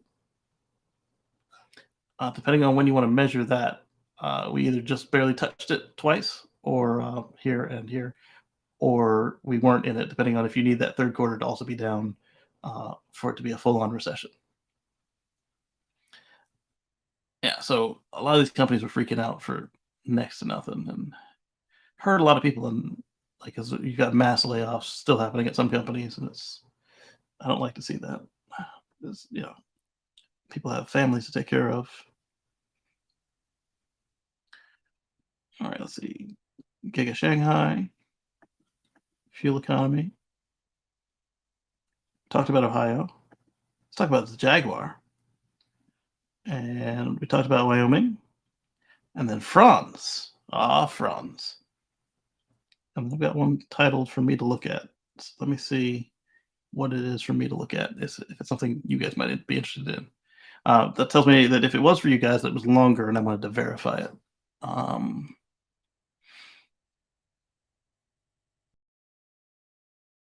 Yes. it was a video. That's why I wanted me to look at it before talking to you guys about it. It was how to buy a safe EV charger. I'm guessing that there were some. I think I did watch it too. I think it was. Order Tesla wall boxes $4.99. Yeah, actually not even $4.99 anymore. It went down. All right, let's go back to Shanghai. All right, so Giga Shanghai, they had an expansion plan that we talked about, and it says according to, or because of Starlink, it's delayed. I'm curious if China is blackmailing Elon because they don't want Starlink. Let's go through and skim this because this one clearly I didn't read. The reason for the delay is reportedly something not related to Tesla at all. Instead, it's reportedly connected to Elon Musk's satellite internet company system. Starlink. It broke ground in 19. Shanghai has grown into one of the company's most important facilities. And today, Shanghai is the largest factory by vehicle production volume and also serves as the company's primary export hub. Tesla's largest factory, okay, not the world. Citing people reportedly familiar with the matter who asked to be anonymous because they were not authorized to speak on the topic. Bloomberg News claimed that some officials from China's central government had expressed concerns about the U.S. company with connections to Elon's Starlink having such a large presence in the country. So it's the same crap they pulled a couple of years ago when they were complaining that, ooh, the cars have cameras on them. Don't let them into cities. When all the while, all the video and other feeds that were possibly going around were going only to China facilities, not leaving the country. It should be noted that Tesla's EVs are not equipped with Starlink. That's a good point to point out. They don't receive Starlink. Beijing has become increasingly concerned about data security and social stability, as Starlink might allow users to bypass the country's Great Firewall. They'd have to get Starlink and somehow get around the blackout, because just like when a Starlink satellite crosses over into Russian territory, it won't, or not to say territory, Russian-controlled land, because in Ukraine, if your terminal moves into the Russian area, it won't send or receive any data. So China's in a similar but less hard to define shape. So if your terminal is in China, it's not going to work. Except for if it's on a plane, because when we were looking at Starlink for aviation a couple weeks ago, there were no blackouts. Let's see. Fortunately, the publication's sources also claim that Tesla China is seeing some support from local Shanghai officials. Yeah, you're going to put all these people out of a job if you screw with them too hard.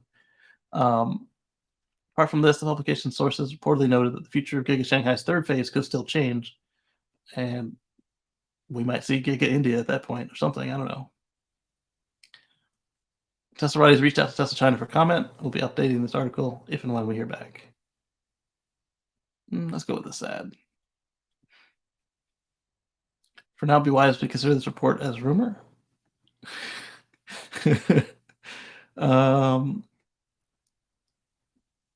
Let's see.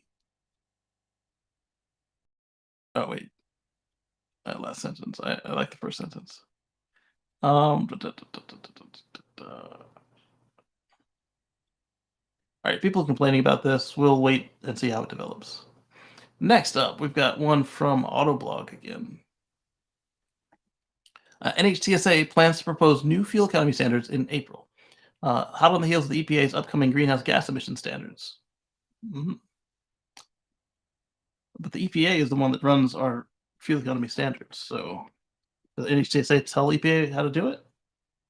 Or is this just like the IRS not counting the Model Y 5-seat as a SUV while EPA does? Let's see. Acting Administrator Ann Carlson told reporters on Tuesday that the agency claims to release this proposal by late April, and finalize it within a year. EPA said it plans to introduce companion stringent vehicle greenhouse gas emissions from 2027 to at least 2030 model year by March. So I guess they're complementary.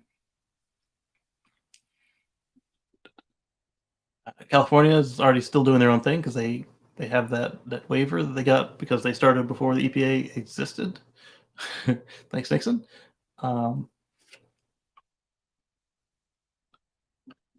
CARB executive officer Stephen Cliff wants the NHTSA, who was the NHTSA administrator until September, told reporters in a recent interview that the federal government should look at the stringency that's required, or that's equivalent to our rules. So he's suggesting that California match, or that the federal government match California. We're at 68% zero emissions in 2030. So modeling that and looking at that as an option for 2030 is absolutely critical, he says. Biden wants 50% of all vehicles sold in 2030 to be electric or plug-in, but has not endorsed California's 2035 plans. Interesting. But he's from an older mindset regarding cars and electric cars. He's not from the same one that we saw in Wyoming, but he's still somewhere in between there, closer to California, but not quite there. In 2020, Trump administration rolled back Obama standards to only 1.5% annual increases in efficiency through 26. Ouch. That was much less than the 5% increases that were required by Obama. And Biden reversed Trump's actions and told the relevant agencies to begin work on the next round of tougher rules. Haven't collected penalties from 2019 to 2021. Ouch. That'll make you broke. And the auto industry previously said penalty hikes could cost them $1 billion annually. Well, then don't screw it up. Both for failures to meet the rules and higher price credits sold by companies like Tesla used to meet the requirements. Hey, as a Tesla shareholder, make that things more expensive, right? Not that they rely on them, but more free cash is always good for the company.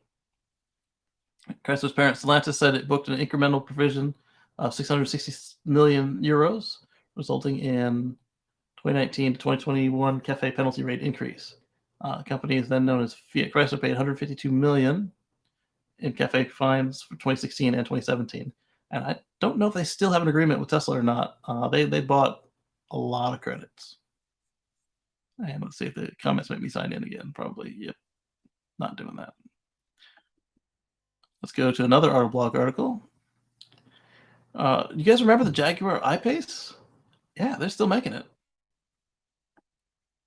Bennett says, which will be making cars first, Giga Mexico or Giga Indonesia? We're supposed to find out real soon what was going on in Mexico.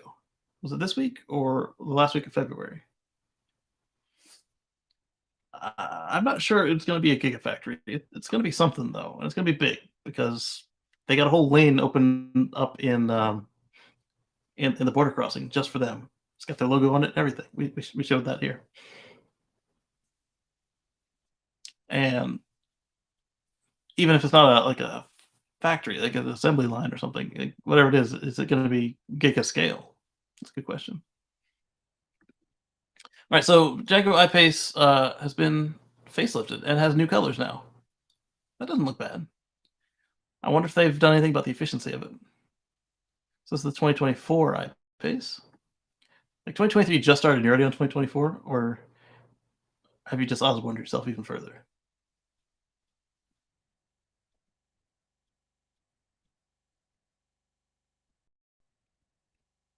And it doesn't look that much different than the old one to me. Whoa, go back. I didn't want to load a new article. I was just not close enough to the arrow there. Let's see. The biggest design update is positioned front and center. Literally, the new I-Pace receives a smooth insert that replaces the grill-like trim fitted to the outgoing model. It's finished in Atlas Gray. This color also appears to be on trim pieces positioned on either end of the lower end of the front bumper. They put a black and silver emblem on the front end and changed the color of some exterior trim pieces from black to gray. So Jaguar is still a traditional automaker. Let's freshen this car up. Let's put what we figured was the number 2 offer on there, or some companies do it the other way around. They put their B design out first. That way, when the car ends, or at least when that style ends, everybody's thinking of the one they like the best, the pretty one at the end. Others do it the other way around. They do the one they like best first, and then try not to mess it up by freshening it. Let's see. So they just a little beautification. Let's see if they did anything to other than looks. So they mentioned a hot rodded eye face in 2019. Yeah, that nothing came of that. It was called the global range includes 3 levels: R Dynamic S, R Dynamic SE, and R Dynamic HSE. Buyers in England can also select a range-topping model called the 400 Sport.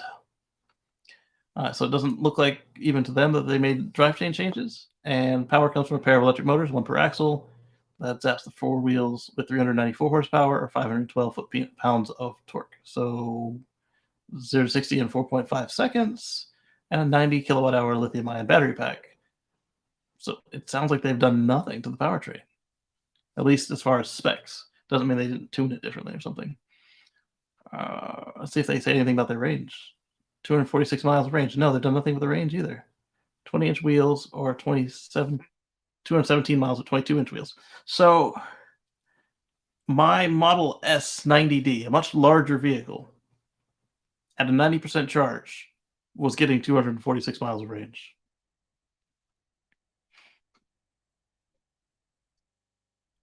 My P100D with 8% degradation at 90% charge is still at like 230-ish miles of range. And their 22-inch wheel, much smaller vehicle, can only do 217 miles new at full charge.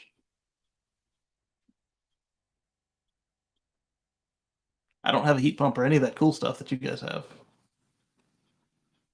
So just like we were always complaining about how the Jaguar was not done well.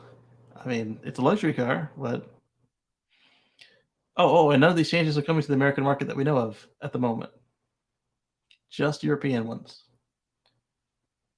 Wow. How's this thing still on sale? And it costs $71,000. I would get the Model Y. 330 miles plus for half the price. All right, let's look at something more fun.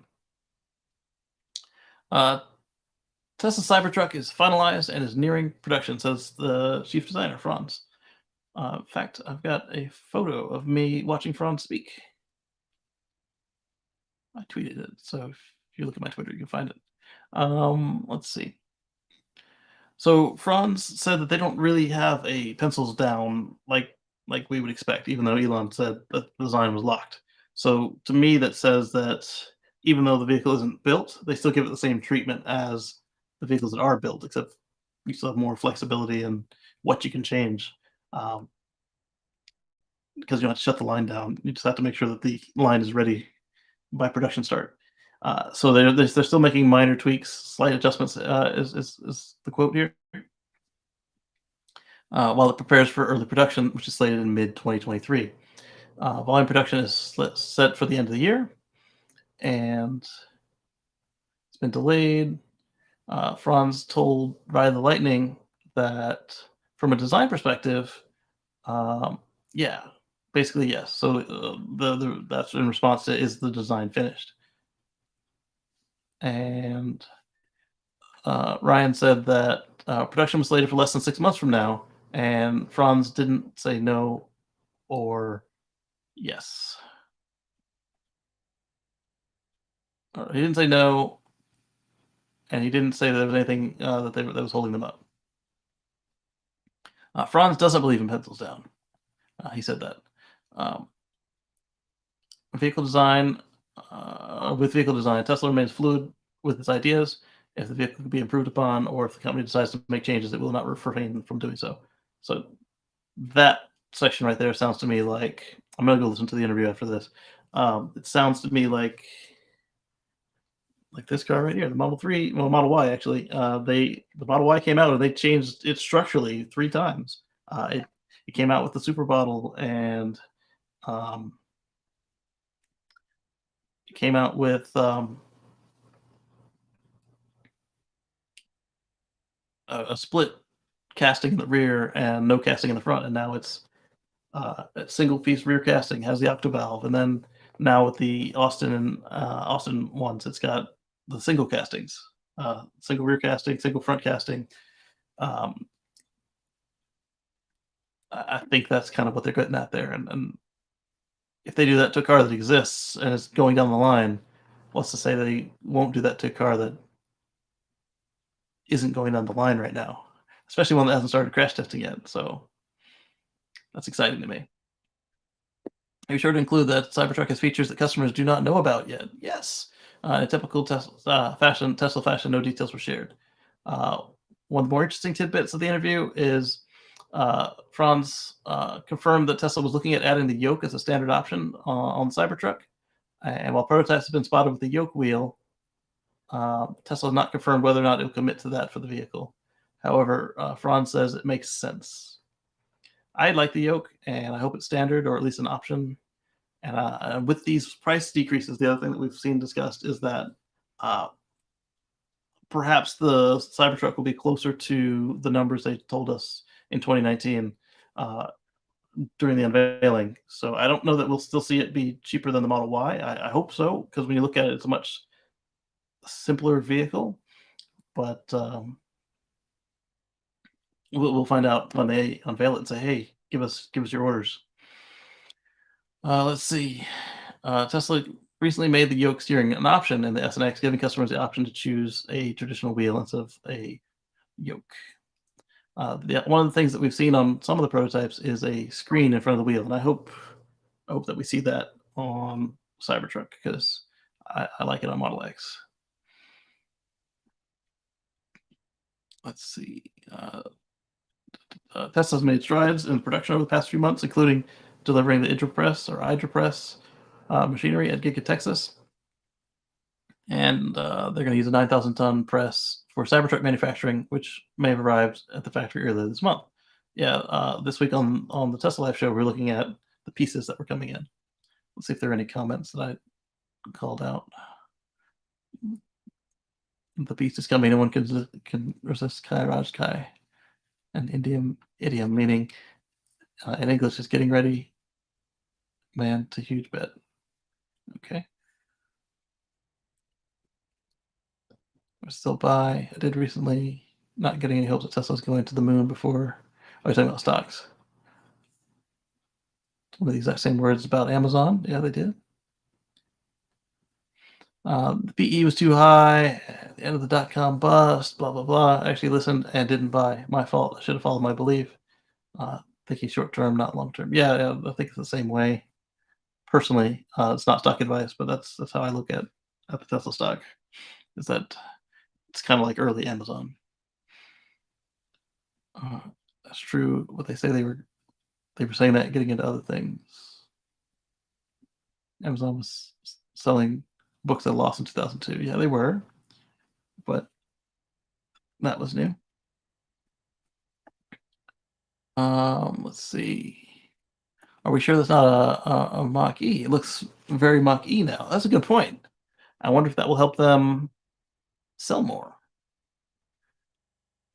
Because instead of having a grill, it's a fake grill. It's got a Mustang early Model S-ish front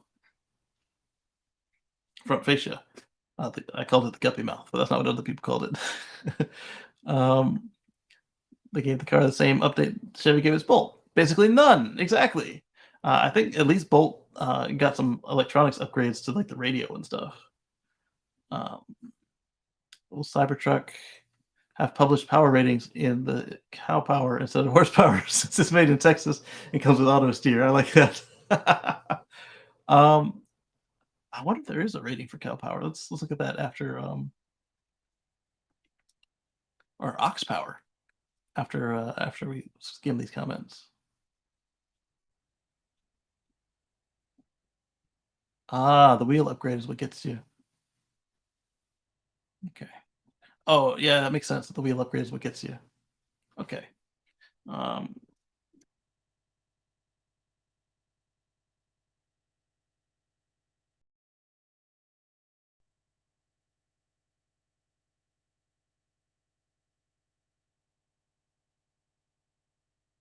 does a car have? Does a cow have?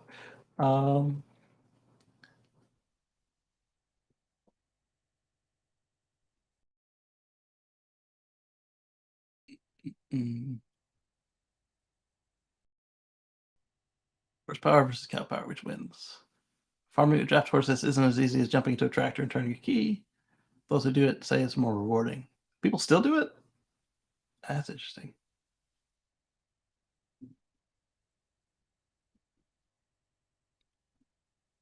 And that's the other part right there. Is a horse has more than 1 horsepower. Let's see. You often see a team of trained, grade, or even purebred draft horses being sold in the range of 2,000 to 3,000. Average price for a new 4-wheel drive tractor ranging from 40 to 99 horsepower was $28,000. Okay, so that's why people would still do it. Speed, tractor wins. But we don't care about the tractor. We're looking at horses versus cows. With horses, did they even mention the cow?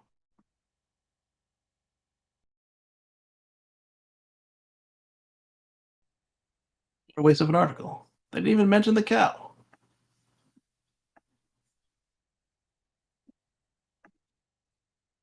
Whoops. All right, I'm gonna keep looking here for a second. Oh, I see what I did. Oh, I closed the wrong thing. All right. My 1 horsepower is more than the power of 1 horse. Okay, that's the opposite of what I usually hear. How much duck power is 1 horsepower? How much horsepower does a car have? Let's just do that. Does a cow have? Definition of horsepower is a unit equal to 746 watts. Therefore, a cow has no horsepower.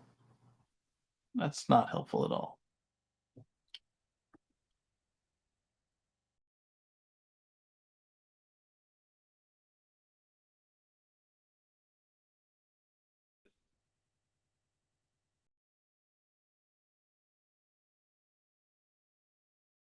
What does a horse have? You would think it's 1, but it's not.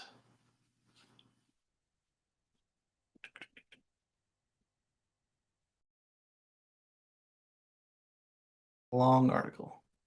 746 watts. 75 kilogram mass over gravity over 1 meter per second works out 735 watts. So using the lower bound, a theoretical peak performance of 18,000 watts or 24 horsepower. So 1 horse has 24 horsepower. Iowa State Fair found a lower number of 14.9 horsepower.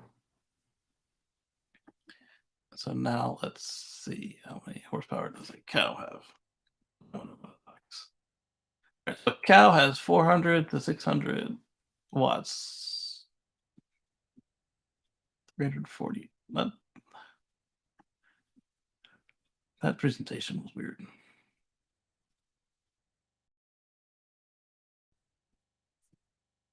How many horsepower in a human? 1.2 horsepower for 15 seconds or 0.9 horsepower for a minute. Okay. Dog is 0.19 horsepower. At its peak, a horse can generate 15 horsepower under a sprint. So it depends on who measures it, obviously.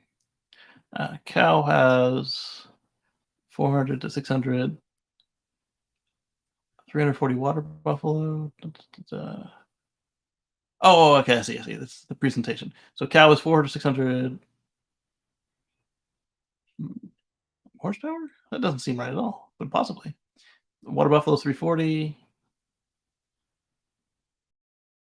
Mule is 350 to 500. That doesn't seem right. Anyway, let's get back to the comments here. So Bennett says, unlike John Deere, horses support the right to repair. Absolutely, they'd love you to fix them up. John Deere's been making waves this week. All right, so I've got stuff in the phone, but what I'm going to do is figure out what still applies next week, and put that in the show notes. Now that I've fixed the show notes app, because it was not working at the start of the show, so that cost me a little bit of time preparing for the show, in addition to the weekly baby. So I want to thank our all of you guys for watching. I want to thank our channel members and patrons, and we'll catch you on the flip side as soon as I find the button.